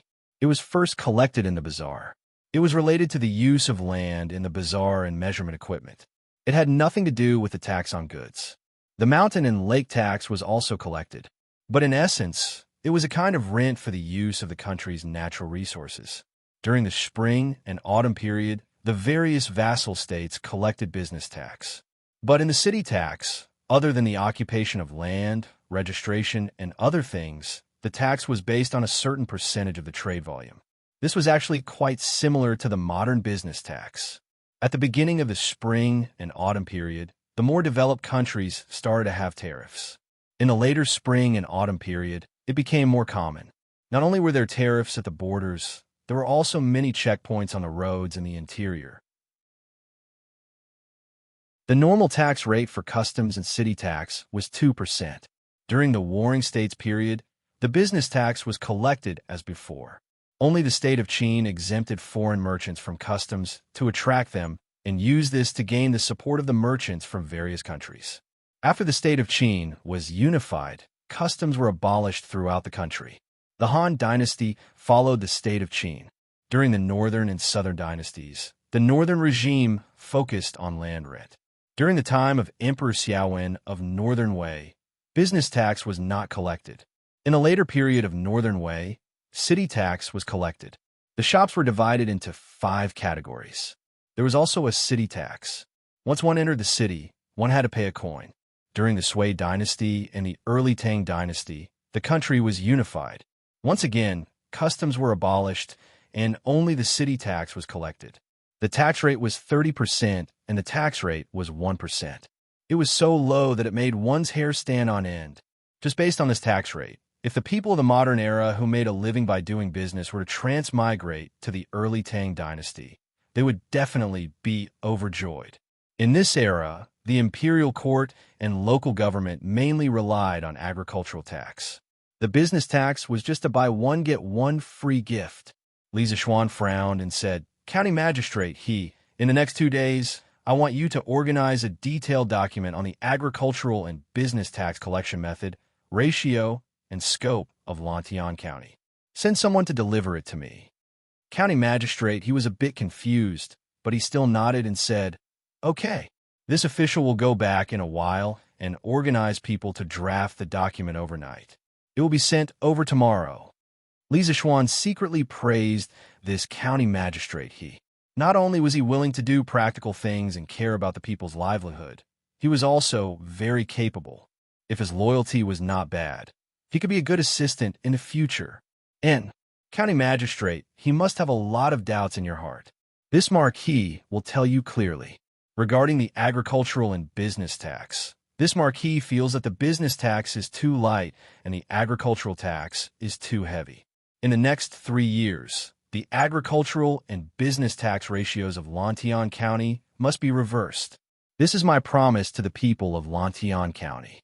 It is also my hope for all the officials of Lantian County. Li Zishuan looked at County Magistrate with a burning gaze. His words did not stop until he was shocked to death.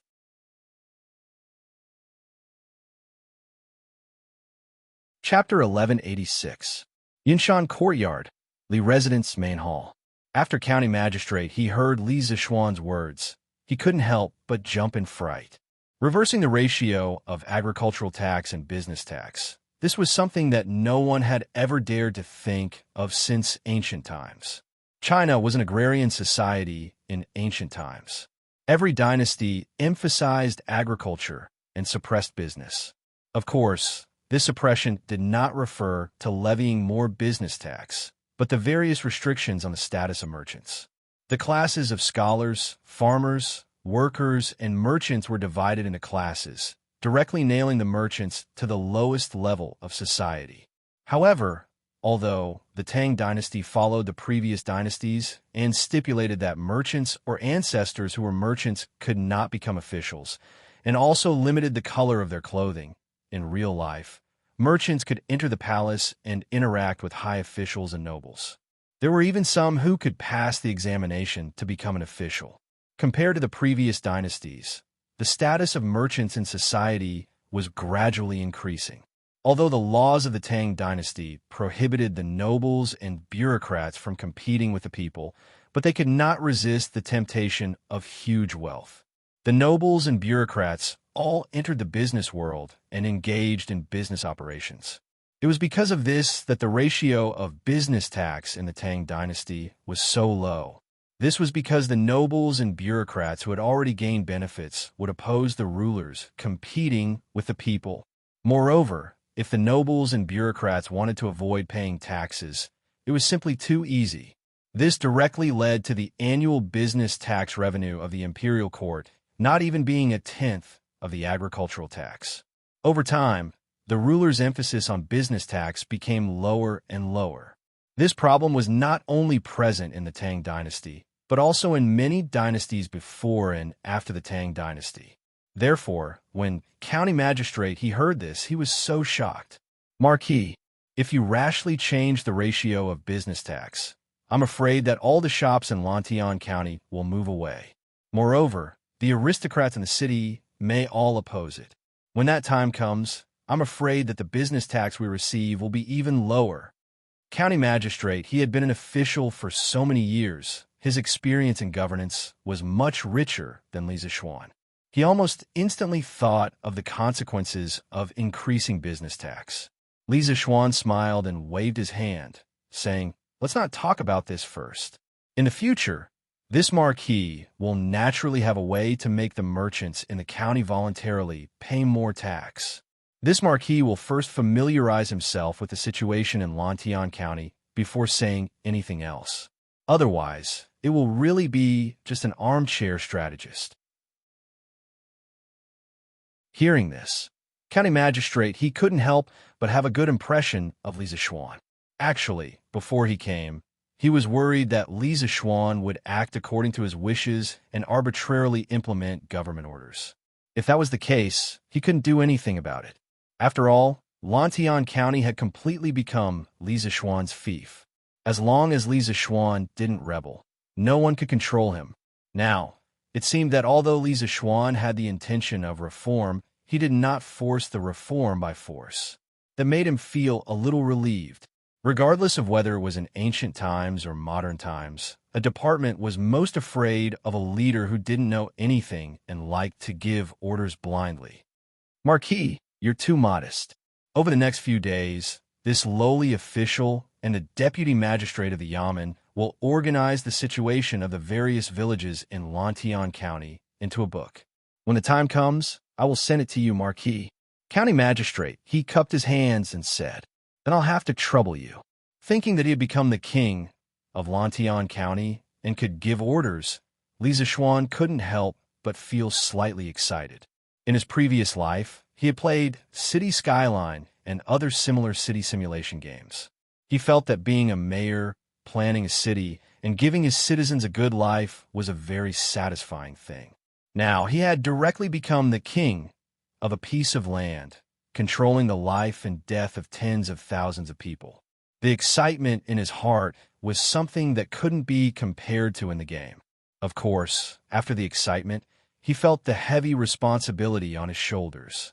He wanted to give his fief's citizens a good life.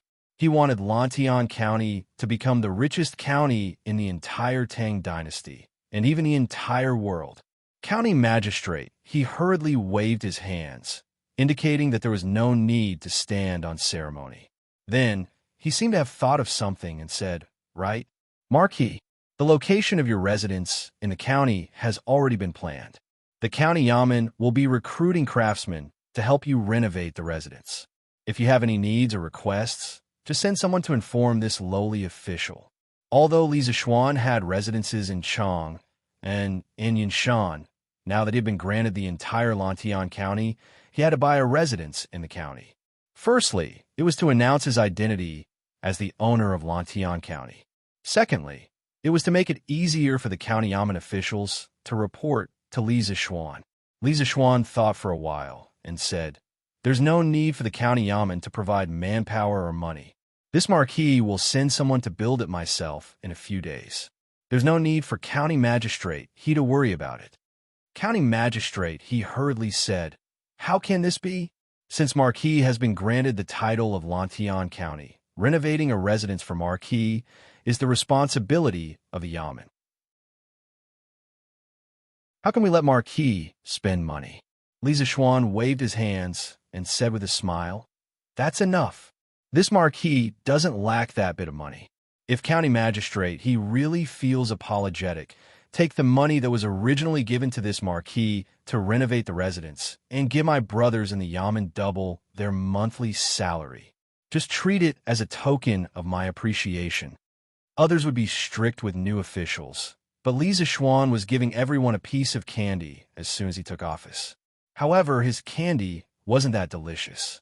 In the future, if he discovered that someone in the county Yamen wasn't doing their job well, he wouldn't hesitate to take it back by double. County magistrate, he thought of Li Zishuan's current wealth and couldn't continue to persuade him. He could only cup his hands and say, "Then this lowly official will represent everyone in the Yamen in thanking Marquis." County magistrate, he said his goodbyes after he finished explaining the matter and did a preliminary handover of some affairs in Lantian County. He was very satisfied with the outcome of this negotiation. Li Zishuan did not make things difficult for him, and for the time being, he would not interfere with the county Yamen's personnel structure and government decrees. Lantian County would also not be thrown into chaos because of a sudden arrival of a new master. Time passed quickly, and in the blink of an eye, it was the 15th day of the first lunar month. The Lantern Festival, also known as the Lantern Festival, the lesser first lunar month, the Lantern Festival, or the Lantern Festival. The 15th day of the first lunar month was the first full moon of the year. It was also the night when spring returned to the land. People celebrated it and also celebrated the continuation of the new year. Sima Qian created the Taichu calendar and listed the Lantern Festival as a major holiday. Since the Sui, Tang, and Song dynasties, it had flourished. Fiery trees and silver flowers combined, the iron locks of the Star Bridge open. And Chun left with the horse, and Mingyu chased after the man. The roaming horsemen all trotted to the Li, and the song ended with the plum blossoms. Gold doesn't stop the night, and jade doesn't rush it. From the Tang people's 15th night of the first lunar month, one could roughly see how the Tang people celebrated the Lantern Festival. Actually, since the 14th night of the first lunar month, Chang and city had already lifted the curfew. On the 14th, 15th, and 16th, the people in the city could go out to enjoy the lanterns for 3 consecutive nights. It was called night release. Therefore, in these rare 3 nights, from the nobles to the peddlers, everyone went out to enjoy the lanterns. As a result, the streets of Chang and city were filled with people and carriages. It was very lively. As for Li Zishuan, because he was trapped in Yinshan, he naturally couldn't feel the liveliness in Chang and city last night. However, early in the morning, someone rushed from Chang and city to Yinshan.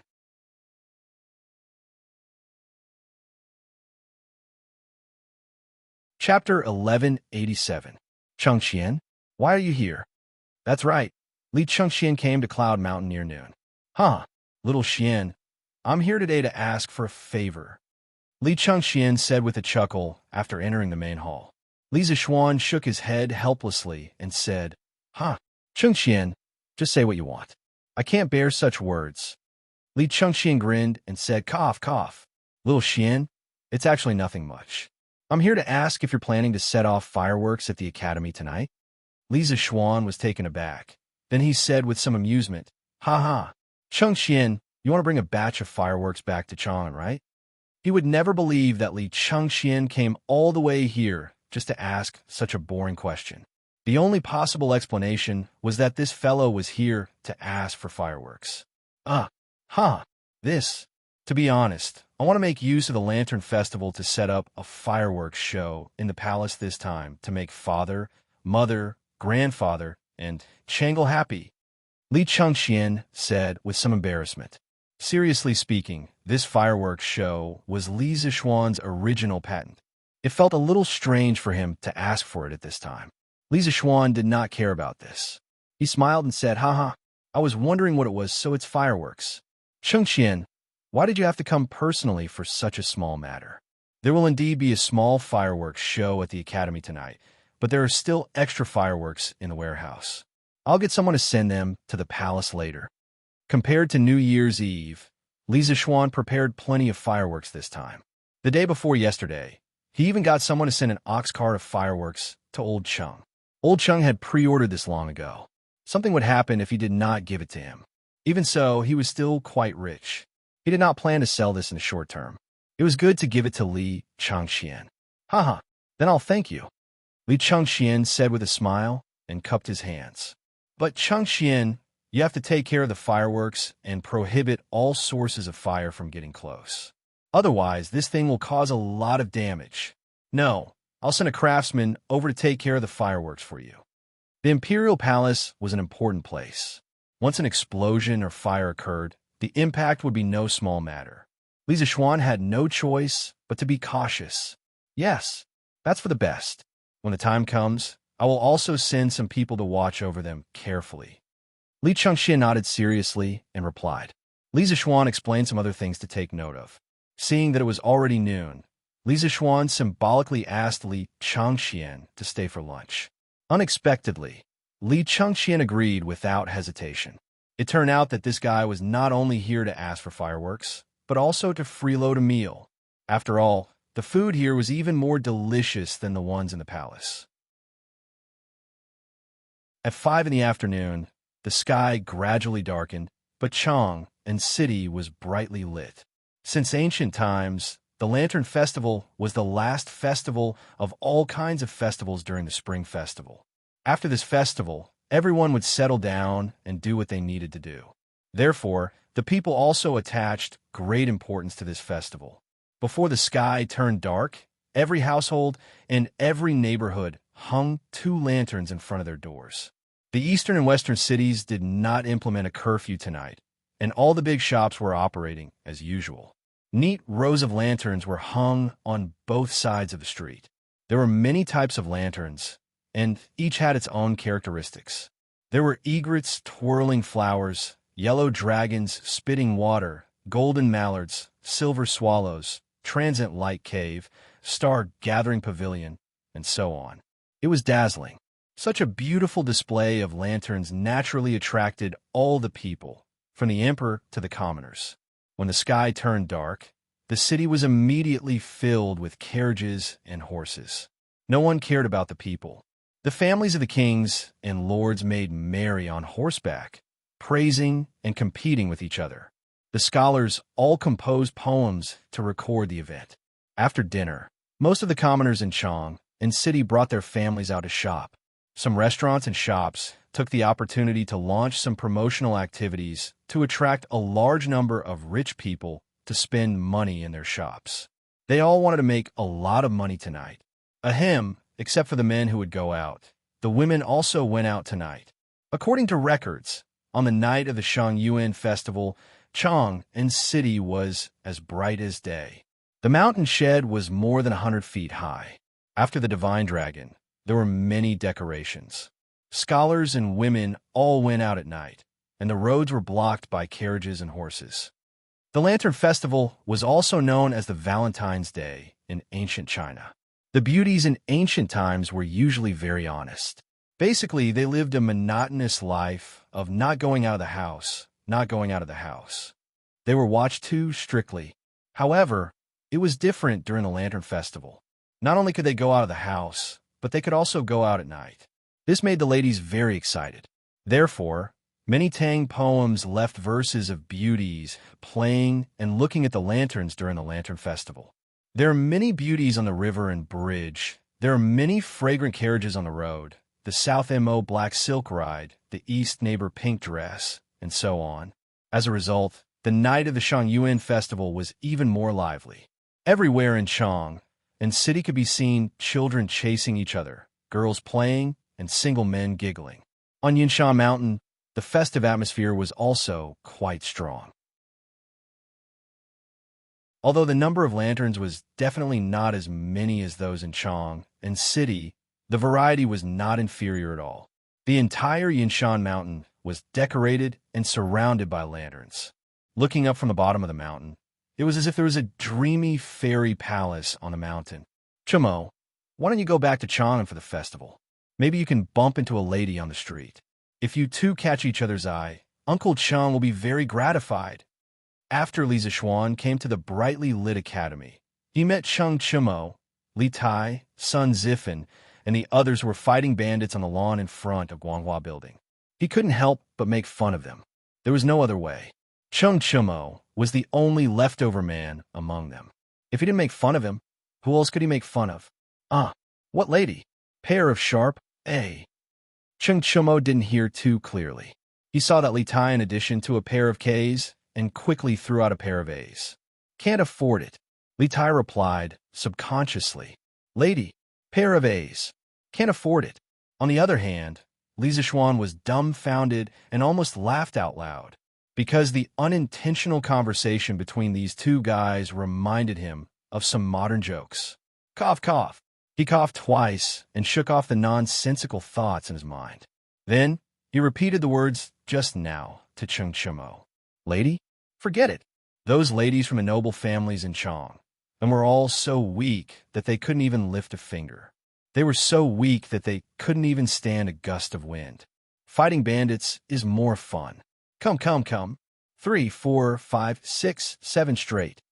Chung Chumo curled his lips and complained. In the blink of an eye, he continued to join the battle.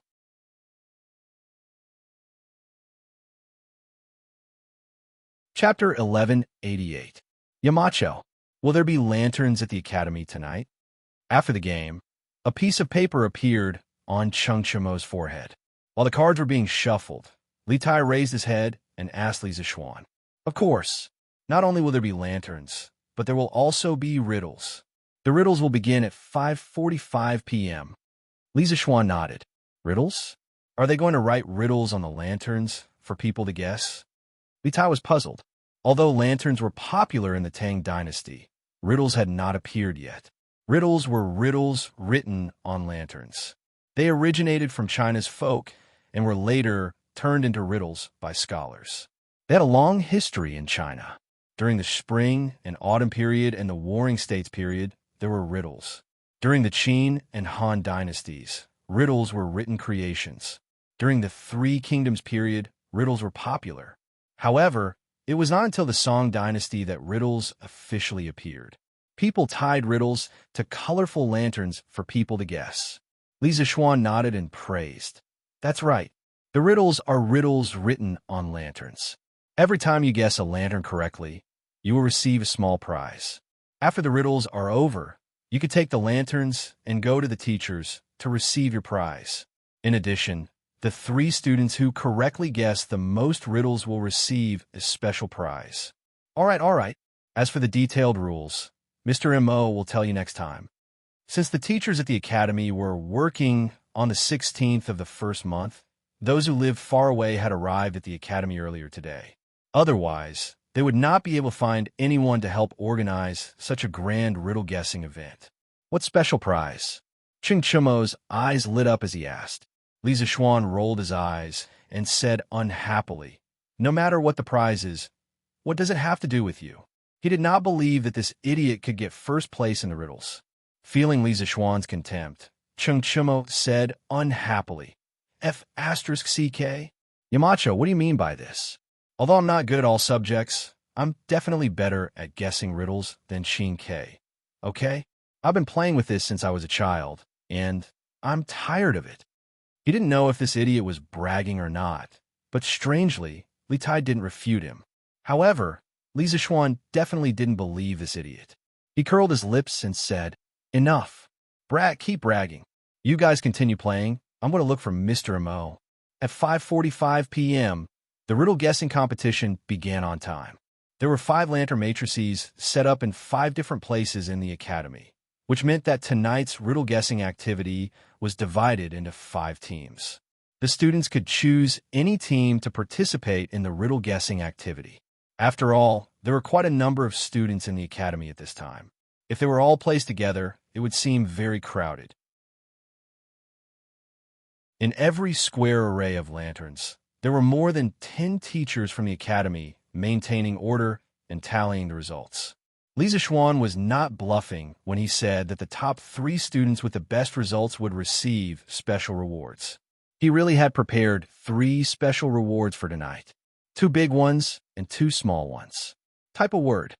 Li Tai stared at a piece of paper under the lantern and murmured, In fact, guessing riddles was not his strong point. This was because it was similar to brain teasers, which required a lot of imagination. Last year, when the Strange Taste Pavilion first opened, he, who had just finished reading Journey to the West, wanted to recruit Lisa Schwann and write novels for him. At that time, Lisa Schwann had set 10 questions and claimed that if he could answer one correctly, he could go back with him and write novels for him for free for 3 years. But who would have thought that he couldn't answer a single question correctly out of the 10 questions and was beaten black and blue? It was all because his imagination wasn't big enough. Hey, it's a Cheen word. Huh, isn't this too easy? As Li Tai frowned and pondered, Chung Chumo's voice suddenly came from beside him. This guy's arrogant laughter immediately attracted everyone's attention. Wang Ji, who was in the crowd, laughed and said, "Yo, not bad, not bad. I didn't expect someone to guess a lantern riddle right so quickly. And it's Chung Chumo. Huh, I'll give you 1 point." After that, he lowered his head and added 1 point to Chung Chumo in his little notebook. Chung Chumo laughed proudly and opened the next level. Noodles, but no mouth, feet, but no hands. You can eat rice and drink wine. Make a family of furniture. Hee hee, I've got it. Chung Chumo seemed to have the help of God tonight. As soon as he finished reading the next riddle, he immediately shouted, "It's the table." "Is it, Mr. Wang?" Wang Ji was surprised. He thought that Chung Chumo's usual grades were not good. Why was he like a child prodigy when he guessed the riddle? The answer came out of his mouth easily, and his accuracy was surprisingly high. "That's right. It's the table." Chung Chumo, at another point. The students were in an uproar. They all looked at Chung Chumo in surprise. At the same time, they also sighed in their hearts that this riddle was very interesting. It was much more interesting than just guessing riddles. "Chonyo, how can you guess so accurately? When did you become so good?" Sun Ziffin could not help but tug at Chung Chumo's arm and wonder. Chung Chumo said proudly, "Hee hee, what else could it be? It's because I'm a prodigy." Sun Ziffin rolled his eyes and almost spat out last night's meal. F*CK. Stop bragging, Chumo. You call yourself a prodigy? Your grades are not even as high as mine in every exam. If you're a prodigy, then what am I? Tell me the truth. Don't talk nonsense. Chung Chumo looked embarrassed. He scratched his head and said the truth. Hee hee. Actually, there are many riddles here that I've seen before. At that time, my favorite thing to do was to guess riddles. I used this to win a lot of money from Zhang Sun Chong. Zhang Sun Chong, who was guessing the riddles in another square of lanterns, could not help but sneeze. Chung Chumo continued to break through all the obstacles, and his score continued to soar. Li Tai, who followed behind Chung Chumo, had seen more and more of the lantern riddles. He also began to understand some of the rules, and the riddles he solved slowly increased. The rest of the students showed their magical powers and displayed their intelligence. They wanted to get more prizes. Some people even wanted to fight for the top 3 places to get the so-called special prize. The academy suddenly became a sea of joy. The festive atmosphere was not worse than some places in Chang'an City. After 2 hours, Lisa Schwann announced the end of the lantern riddles. The students received their prizes from the teachers of the academy according to the number of lanterns they guessed. The prizes were not expensive. They were just some small wooden animal carvings sold in the wonderful Taste Pavilion. Compared to that, the students were more curious about the special prize Lisa Schwann mentioned. Under everyone's gaze, Lisa Schwann finally said loudly, "Next, I'll announce the top 3 of this lantern riddles. First place, Chung Chumo. Second place, Lien. Third place, Zhang Sunchong. These 3 students will receive a copy of the interesting mathematical questions collection, compiled by me." Crack! This was the sound of vomiting blood and heartbreak.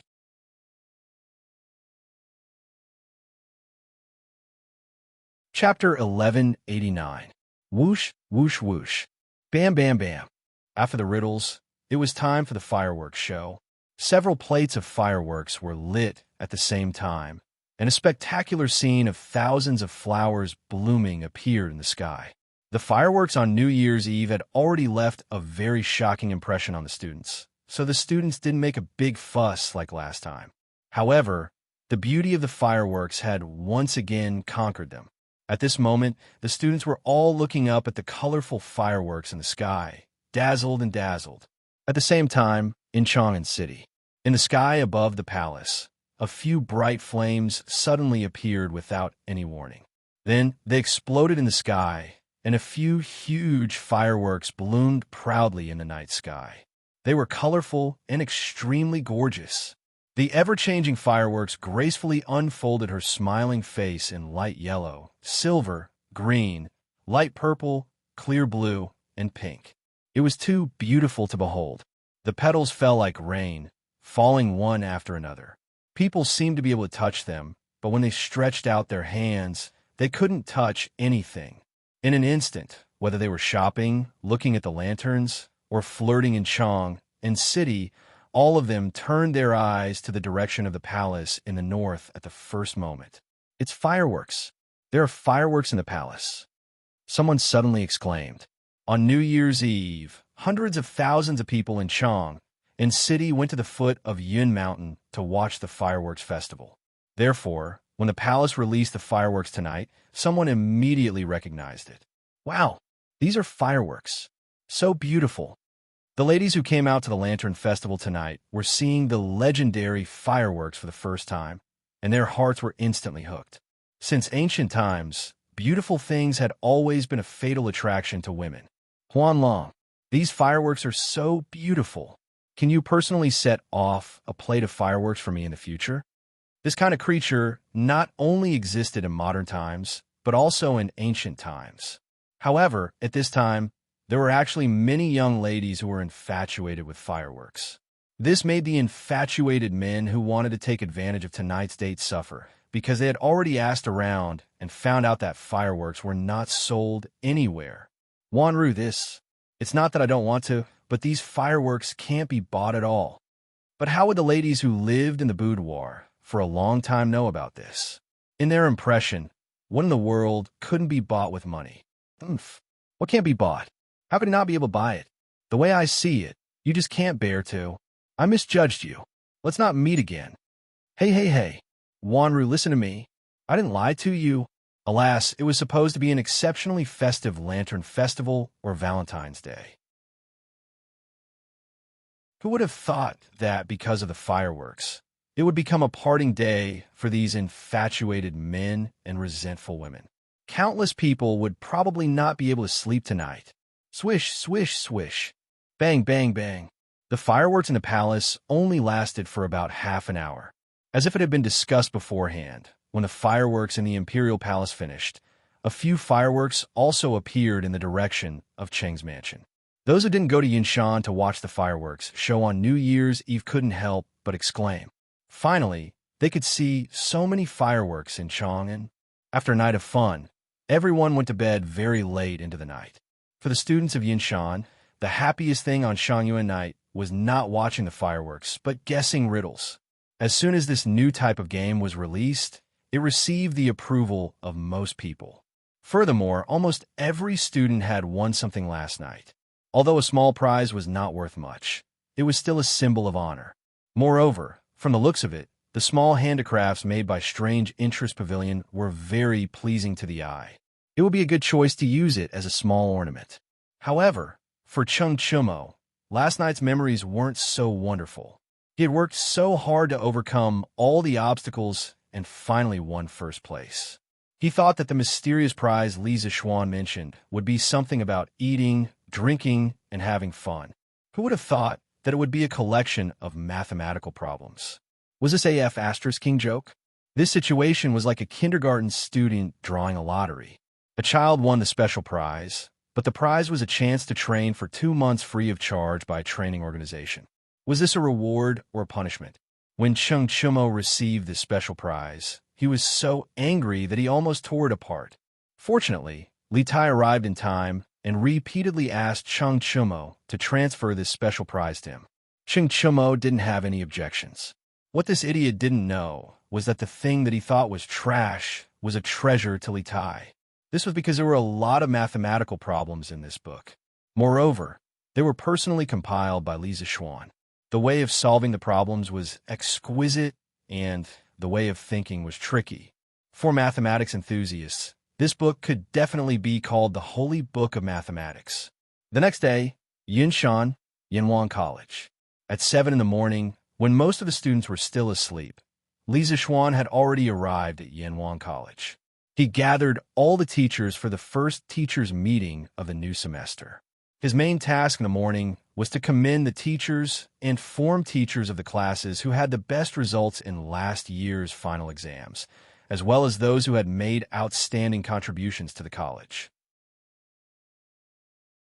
For example, Mo Lingwei, who built the astronomical telescope, Wang Ji, who produced sulfuric acid in the laboratory, and so on. The commendation meeting lasted until noon.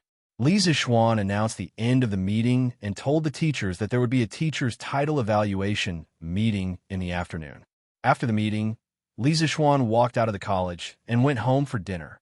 Husband, it's cooked. The dishes are cooked. As soon as he walked to the door, Han Yushi ran over happily and pulled Li Zixuan's hand. The dishes are cooked. Li Zixuan was puzzled when he heard that. He subconsciously said, "Wife, why are you so happy that the dishes are cooked? Let's go in and eat." Speaking of which, he thought that the dishes for lunch were cooked. Unexpectedly, Han Yushi quickly shook her head and tried to explain to Li Zixuan in detail. "Husband, that's not what I meant. It's the greenhouse behind our courtyard. Most of the vegetables inside are already cooked, especially the cucumbers. They've already grown so long." As Han Yushi spoke, she gestured with her hands. Li Zixuan finally understood what his wife meant. He couldn't help but be shocked and said, "Are they really all cooked? So fast. Let's go. Wife, let's go to the greenhouse to harvest the vegetables." In his previous life, he was the son of a farmer. In this life, he still had a special feeling for the land. Now that he had grown vegetables in the greenhouse, it could be said that he was bursting with a sense of accomplishment.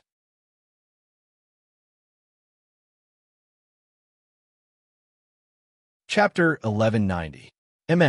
Not bad, not bad. Let's have a plate of cucumber salad with vinegar and minced garlic for lunch. It's delicious. Li Zixuan followed Han Yushi to his own greenhouse. What he saw was a patch of green. There were mustard greens, spinach, shepherd's purse, leeks, onions, lentils, eggplants, and cucumber sprouts climbing on a rattan frame.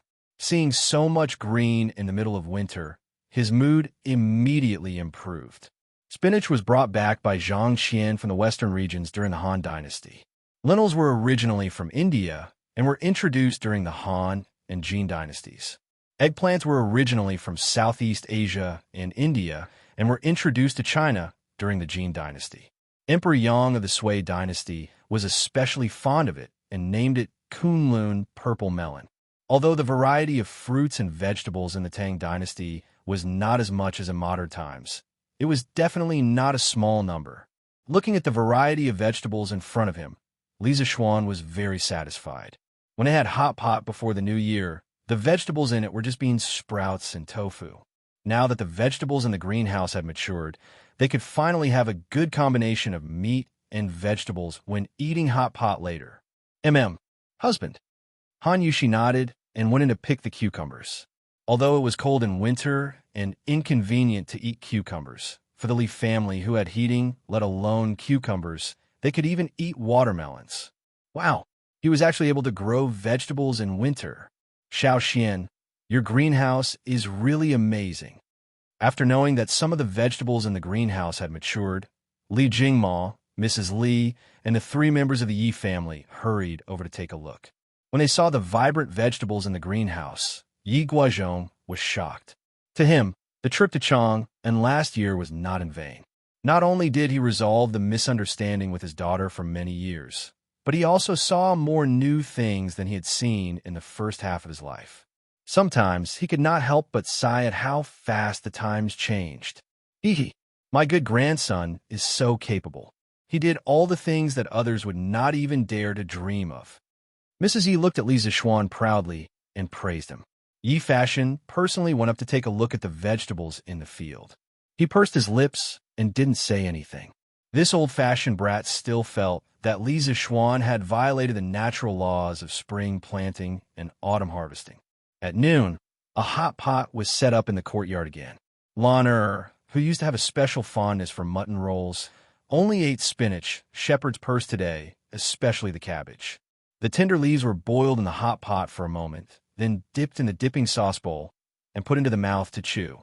It could be said to be fresh and juicy, perfectly neutralizing the saltiness of the dipping sauce. At the end, there was still the sweetness of the cabbage juice at the root of the tongue. It was simply an endless aftertaste. Brother, this dish is too delicious. How come Lan has never eaten such delicious spinach before? It wasn't that the world had changed too quickly, but that the great Tang didn't have any vegetables in the past during the winter. Li Zixuan smiled indulgently and said, eat more if it's delicious. The cabbage in the greenhouse in our backyard is all yours.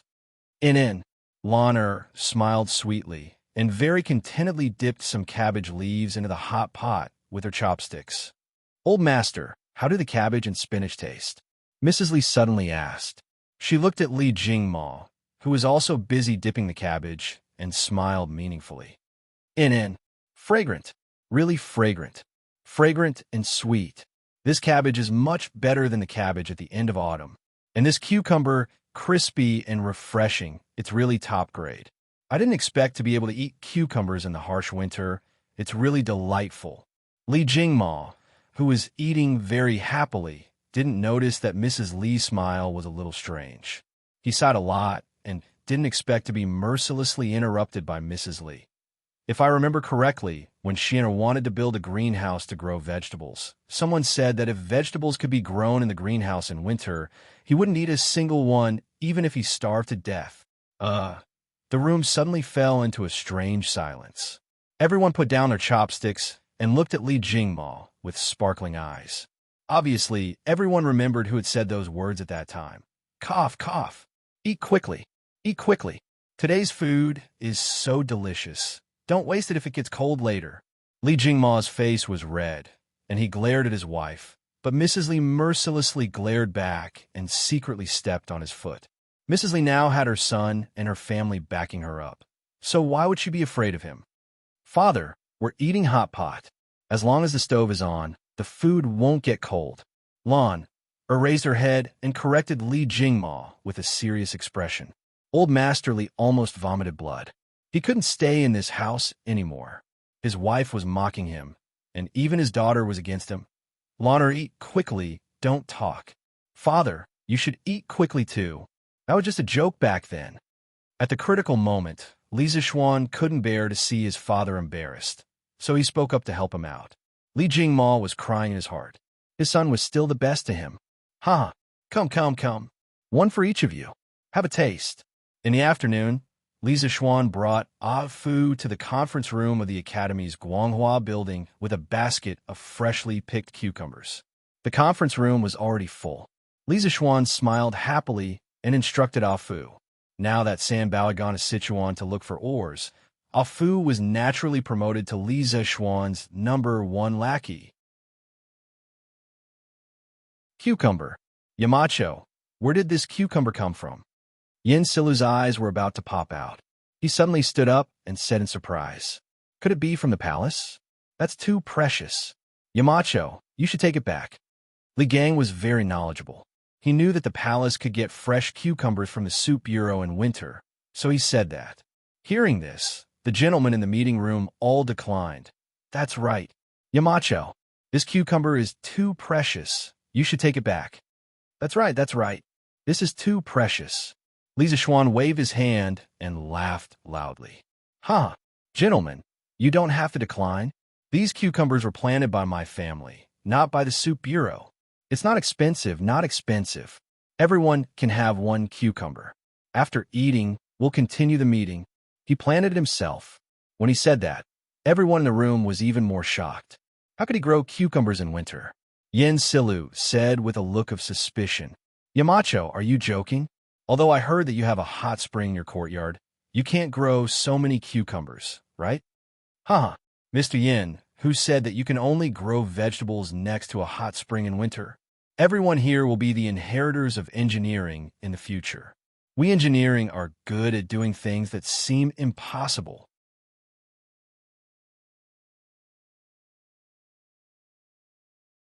Chapter 1191.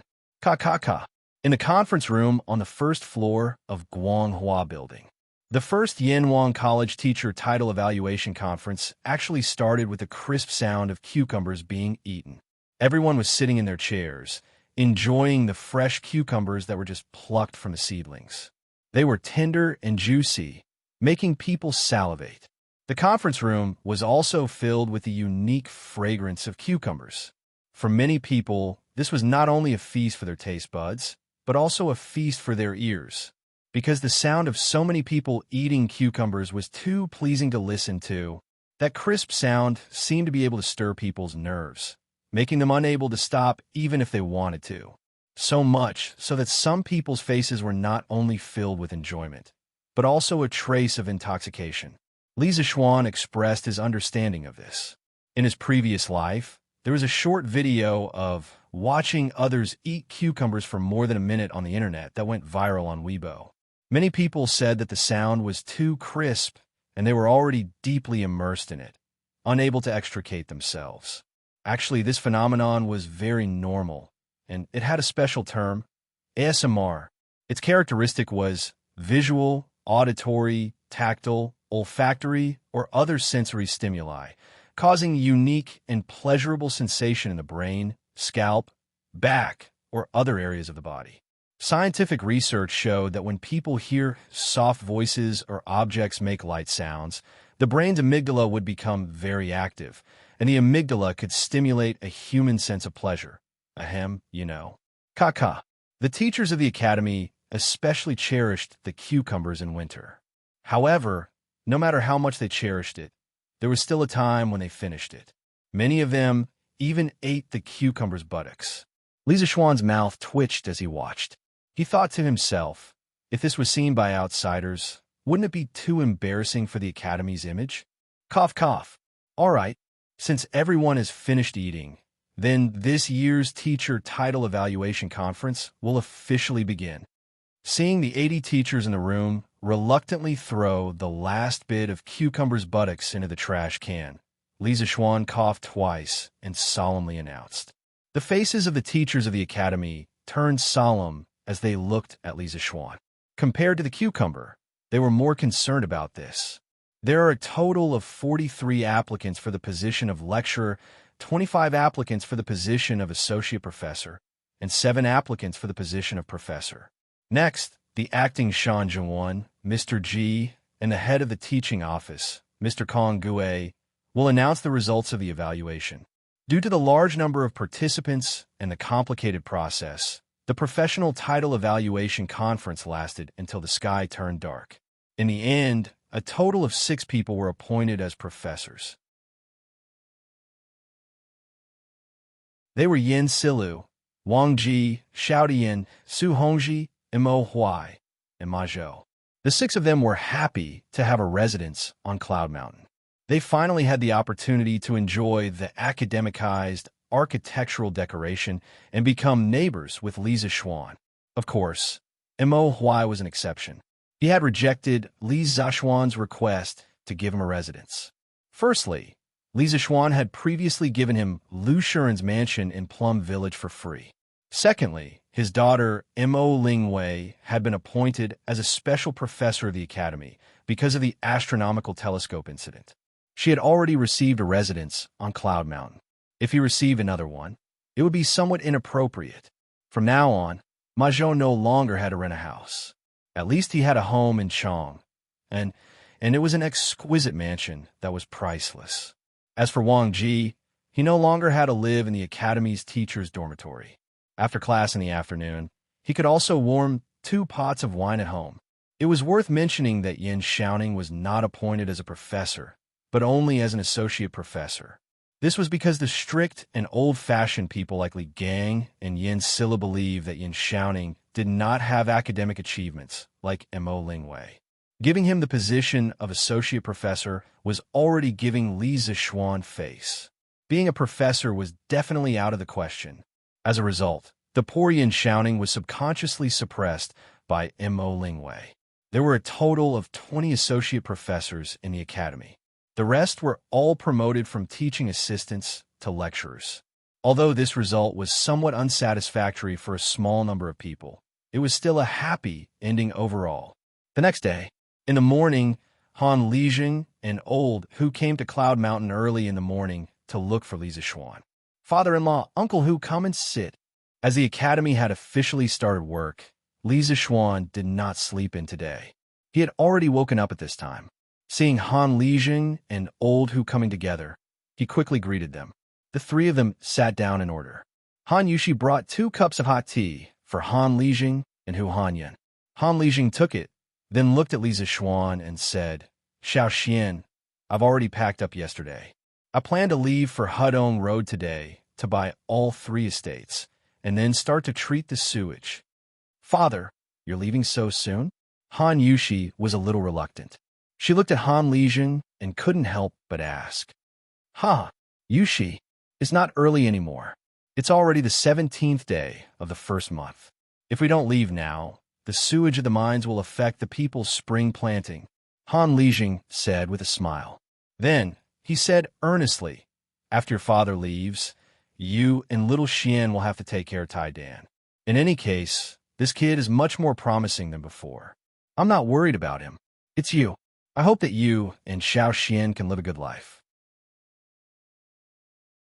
I'll only be at ease if the 2 of you live well.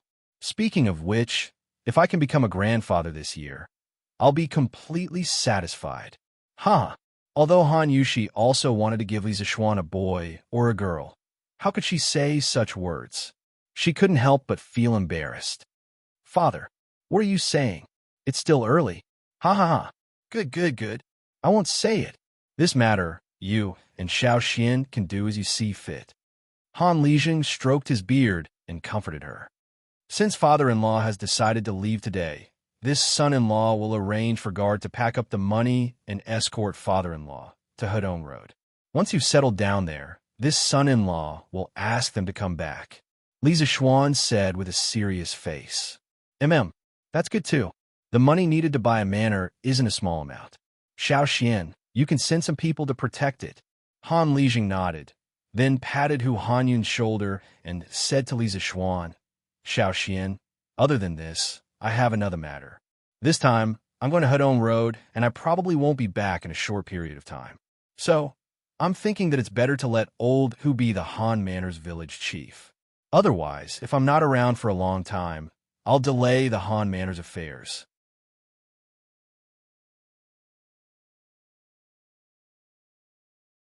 Chapter 1192. No. Li Zheng, you can't say that. What capabilities do I, Old Hu, have to be the Li Zheng? Only you could be the Han family village's Li Zheng. If you let me be the Li Zheng, wouldn't you be harming the entire Han family village? In Cloud Mountain, first courtyard. After Hu Hanyun heard Han Lijing's words, he hurriedly said. Looking at him, he obviously didn't know beforehand. Han Lijing waved his hand and smiled. Old Hu, you don't have to be too humble.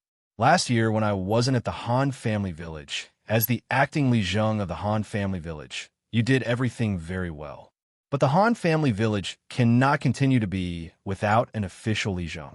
Now that I am away for so long, Old Hu, you'll have to take on more responsibilities in the future.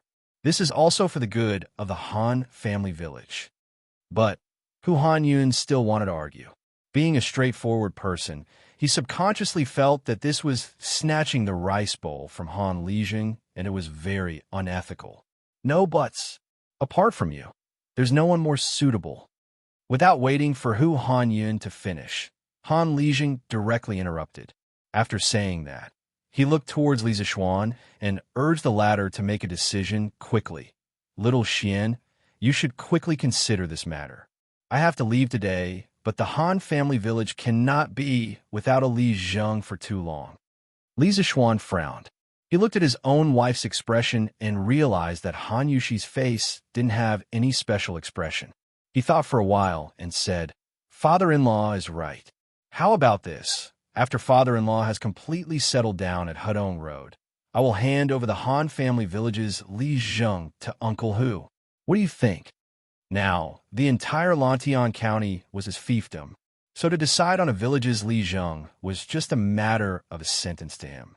Hearing that, Han Lijing nodded and said, "That's good too. After I have completely settled down there, I will get someone to send a letter back to you. Little Xian, it's settled then. I will go back first. Little Xian, you take care. Father-in-law, be careful." Li Zishuan stood up and cupped his hands towards Han Lijing. He said, "In a moment, this son-in-law will have the manor's guards send the money to the Han family manor. After that, I will go with father-in-law to Hudong Road." Yes, Han Lijing nodded and took his leave. Only Li Zishuan, his wife, and Hu Hanyun were left in the room. At this moment, old Hu could not help but sigh. Han Lijing had stayed in the Han family manor for so many years. If the manor head knew that he was leaving, he reckoned that he would not be willing to part with him for the time being. To be honest, I, old Hu, am hoping that Li Zheng won't be able to buy the manor at Hudong. That way, Li Zheng will be able to come back and continue being Li Zheng for everyone. Li Zishuan sorted out his thoughts and said to Hu Hanyun, "Uncle Hu, actually what my father-in-law said is not without reason. It's not impossible for you to take the position of village chief of the Han family manor.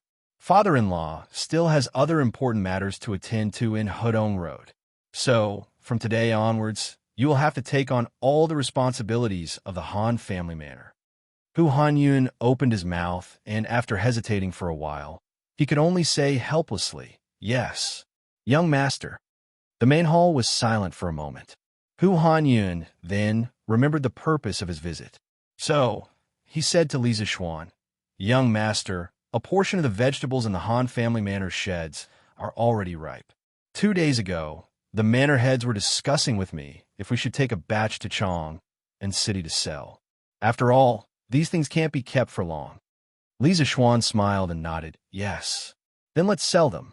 Before the new year, the manor heads had spent a lot of money to manage these sheds. It's time for them to reap the rewards. Old Hu chuckled and said embarrassedly, "Young master, everything else is easy to discuss. It's just that the manor heads don't know how to set the price. After all, none of us have ever sold vegetables in the winter before."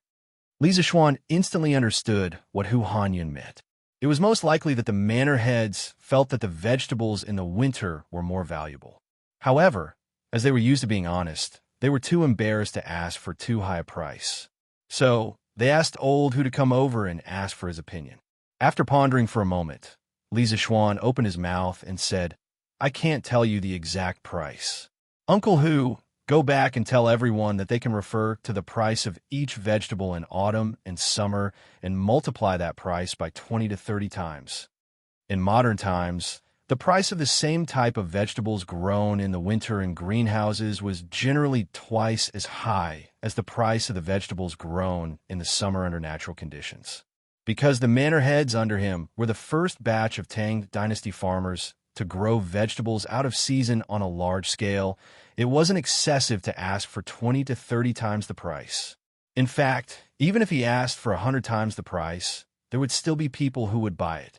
According to historical records, the cucumbers in winter in the Tang Dynasty were priceless treasures. Even after the Ming and Qing dynasties, the price of cucumbers in winter was still calculated by the roots. A single cucumber was worth tens of thousands of dollars. However, if he set the price like that, there would be a lot less people who would buy it. However, the 8 manor heads under him all grew vegetables in greenhouses. With such a huge amount, he had to set a price that was acceptable to the rich in Chong and city. Although in the future, as more and more people knew about the technology of growing vegetables in greenhouses, the price would definitely decrease year by year. However, what did that matter? Anyway, it was fine as long as his manor heads could enjoy the first wave of huge profits. 20 to 30 times. Old Hu's eyes widened. He was tongue-tied and said, young master, isn't this a little too greedy? What if we can't sell it? What should we do?" Before he came, he had discussed with the manor heads. At most, the price of the vegetables in summer was 5 times the price. He didn't expect Li Zishuan to be so ruthless and ask for 20 to 30 times the price. Greedy? How is this greedy? Uncle Hu, don't worry. There will definitely be a lot of people buying at this price. You just have to listen to me. Li Zishuan waved his hand nonchalantly. Believe in the young master, and you will be rich. This was already a principle that Li Zishuan's manor heads had long been engraved in their hearts. Old Hu was no exception. When he heard Li Zishuan's confidence, he immediately put away his previous doubts. That's fine. I will go and inform all the manor heads who have greenhouses. We are all young master's people. That means we are family. When we go to Chang'an City, we have to maintain the same price. Old Hu stood up and prepared to leave. Li Zishuan laughed in his heart.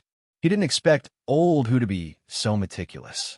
He even came up with the idea of a uniform price. This way, it would be very good to avoid the vicious competition between the manor heads and the manor heads.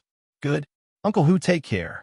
If there's anything, you can come to Yin Mountain to find me. Li Zishuan also stood up and said. Old Hu nodded his head and left. Looks like there are many people in the fief. This year, they can directly become well off with the vegetables in the greenhouses. Looking at Hu Hanyun's back, Li Zishuan was happy in his heart.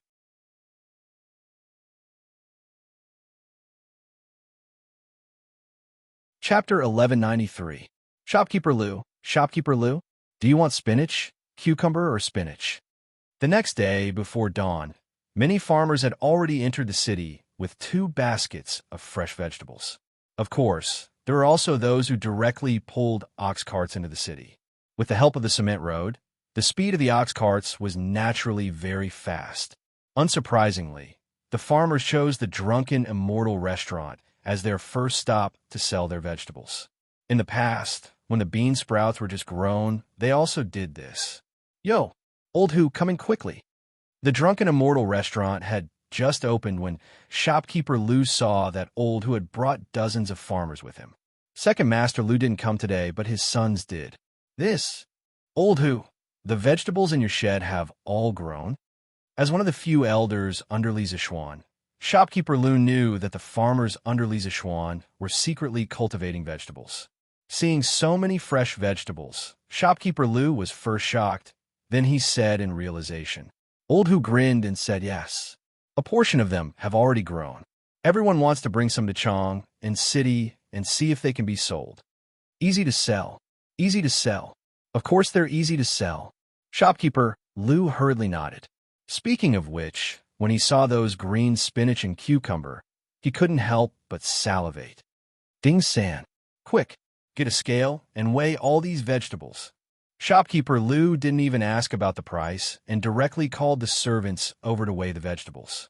In any case, these vegetables were processed by the Drunken Immortal restaurant and sold at a sky-high price. As long as the prices of the farmers weren't too outrageous, the Drunken Immortal restaurant would definitely make a huge profit.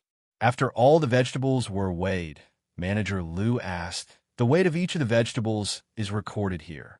Old Hu, tell me the price of each of the vegetables. I'll get the cashier to settle the bill for you right now. The Drunken Immortal restaurant was backed by Li Zishuan and could be said to be rich and overbearing. Shopkeeper Lu naturally wouldn't owe the farmers money.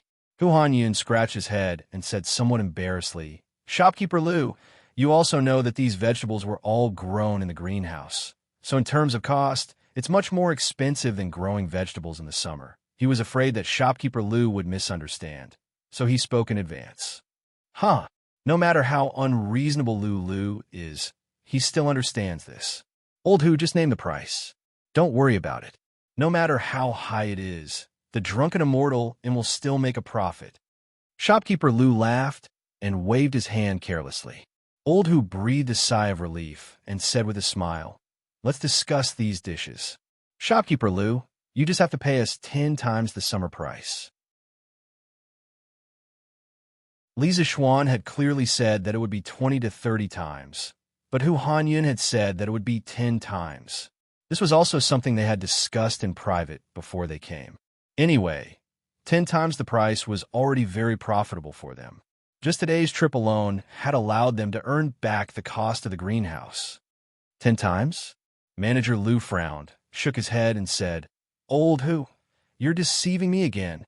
How precious were the vegetables in winter? How could they sell them for 10 times the price? No matter what, it had to be 20 times. Ding San, quickly call the bookkeeper over to settle the bill. Let's settle it at 20 times the price." Speaking of which, shopkeeper Lou was also a person who had seen the world. Although Li Zixuan had never told him about the guiding price of the vegetables in the greenhouse, with his shrewd eyes, how could he not see that Wu Hanyun was deliberately lowering the price for the sake of the drunken immortal inn? You can't. Shopkeeper Lou, these vegetables aren't worth this price. That's right. Shopkeeper Lou, 10 times is too much. Old Hu and the others were shocked and shouted from behind, but shopkeeper Lou went straight to the backyard without looking back. Master, there are people selling fresh cucumbers, spinach in the East Market. Chongren Square, Chow family's courtyard. A servant girl ran in excitedly and said, "What? Fresh cucumbers? How is that possible?" Chow Wendong stood up in shock and said in disbelief. This servant girl was in charge of buying fruits and vegetables in the Chow family's kitchen. Seeing that her master didn't believe her, she almost swore to the heavens. "Master, it's true. This servant saw it with my own eyes in the East Market, and there's more than one seller." Chow Wendong stared at the basket on the servant girl's arm and said in a bad mood, "You saw someone selling cucumbers and you didn't buy them? Do you know how hard it is to get a cucumber in winter? That's something that can't be bought with money." That servant girl was about to cry. "Master, that cucumber is too expensive. It's 30 times more expensive than summer cucumbers. This servant doesn't dare to buy it." Chow Wendong said resentfully, "What's so expensive about it? You call this expensive? Go quickly. Get someone to carry the money and go quickly. Buy as much as you can for this old man. Don't you know that your master likes to eat cucumbers the most?" "Yes, master, this servant will go right away." Chow Wendong's family wasn't the only one who knew the news. Chong and City was a place where high officials and nobles gathered. With so many rich and powerful families, which family didn't have a servant in charge of purchasing vegetables? A large number of fresh fruits and vegetables suddenly appeared in the market in winter, which naturally attracted their attention. As a result, countless servants of rich families used ox carts to pull copper coins and hurriedly rushed to the East Market. After all, these fresh fruits and vegetables were in high demand. Everyone was afraid that they wouldn't be able to buy them if they were late. Your Majesty," this servant heard from the steward of the imperial kitchen that there are cucumbers and vegetables in the East Market, and they are all freshly picked. In the imperial palace's west court, a palace maid hurriedly walked in and said to Empress Zhang's son, "Oh, there are actually fresh cucumbers in the market?" Empress Zhang's son frowned and said doubtfully, "Could it be that someone in the imperial kitchen sold cucumbers to civilian merchants without authorization and used this opportunity to make a huge profit?" Thinking of this possibility, Empress Zhangsuan's face became a little serious. The palace maid raised her head and replied, "Your Majesty, that's not it. The number of cucumbers in the East Market is more than the imperial kitchen, and those who sell cucumbers are farmers outside the city. Even if the imperial kitchen is willing to sell them cucumbers, they can't afford it." "Oh, that's even stranger. How can these farmers have the conditions to grow cucumbers in the harsh winter?" Empress Zhangsuan's mind was full of doubts. At this time, even if her imagination was rich, she couldn't think of the reason. This was mainly because the farmers under Li Zixuan were very tight-lipped. The greenhouse vegetables were only spread among the farmers, and it was difficult for outsiders to know. "Your Majesty, the cucumbers sold by the farmers are not only fresh and in large quantities, but also not cheap." This servant heard that one jean of cucumbers costs 600 coins. Ordinary people can't afford it. The palace maid said again, if it weren't for the fact that cucumbers in winter were too expensive, she would have bought some to satisfy her cravings. After all, after a winter, everyone wanted to eat some fresh vegetables.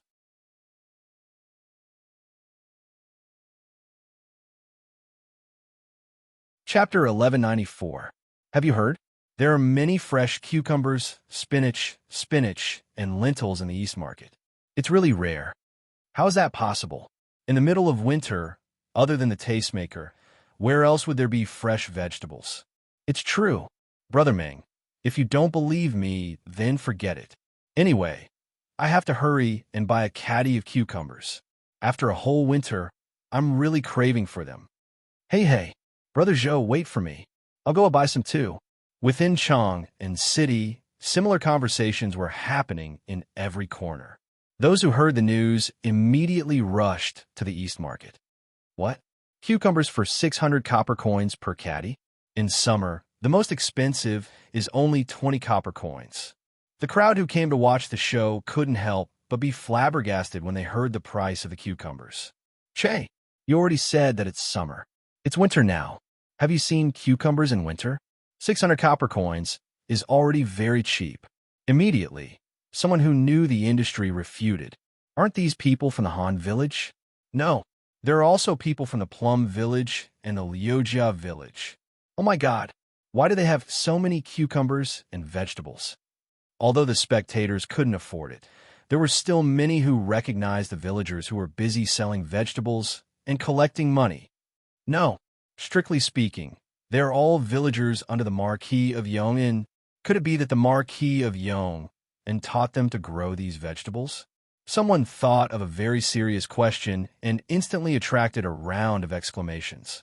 Oh my God, if that's really the case, then wouldn't the villagers under the Marquis of Yong and have completely struck it rich this time?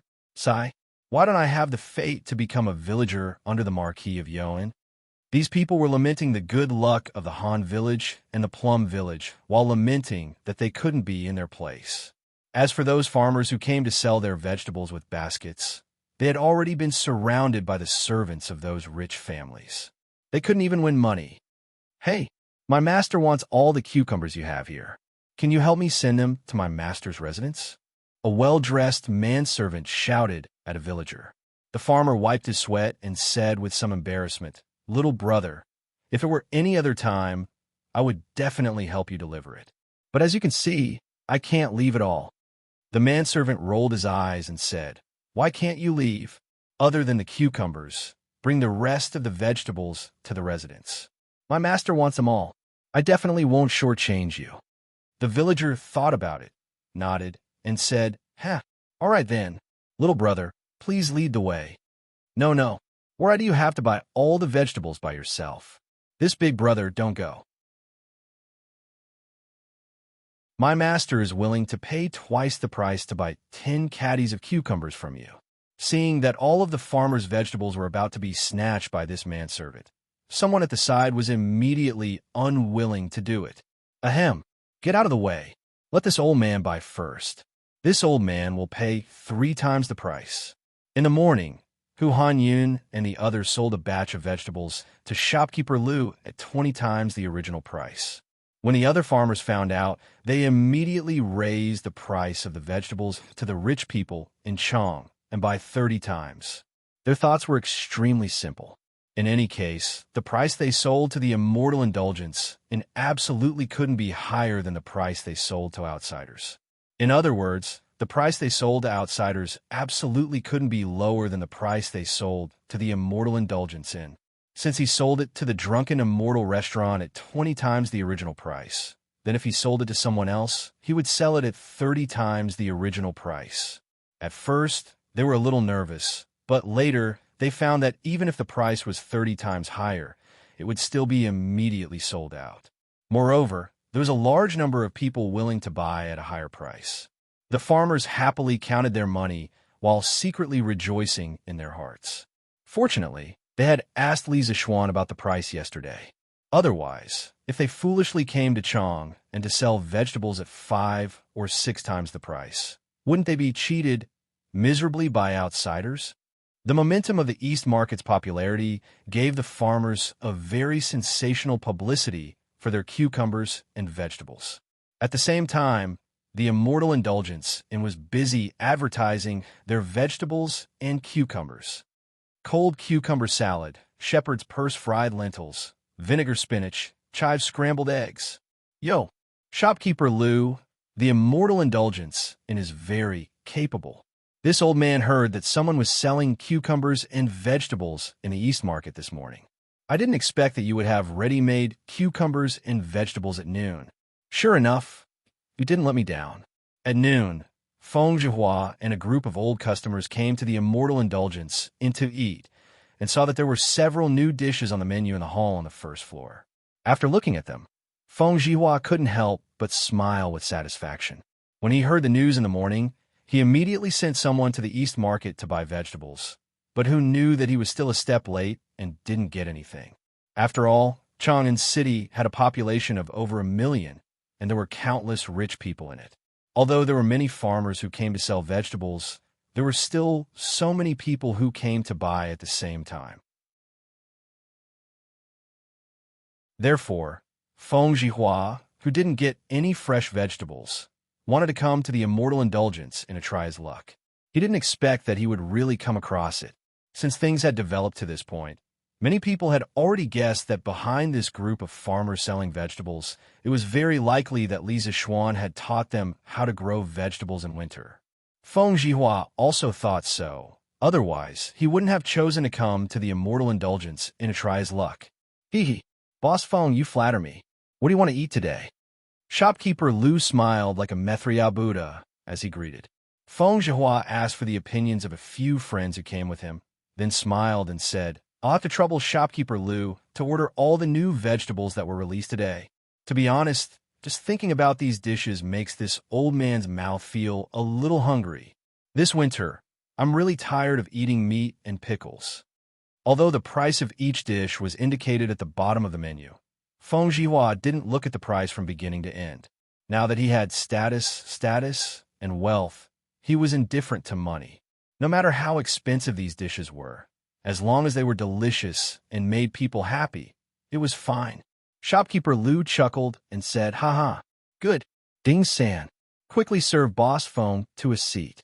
The market price of these greenhouse vegetables was about 30 times the price of the same type of vegetables in summer. After the immortal indulgence and vegetables had undergone secondary processing, the price naturally doubled or even more than the original price. For example, a plate of cucumber salad was actually sold as high as 3 strings of coins. A moment later, all the dishes were served. Kaka.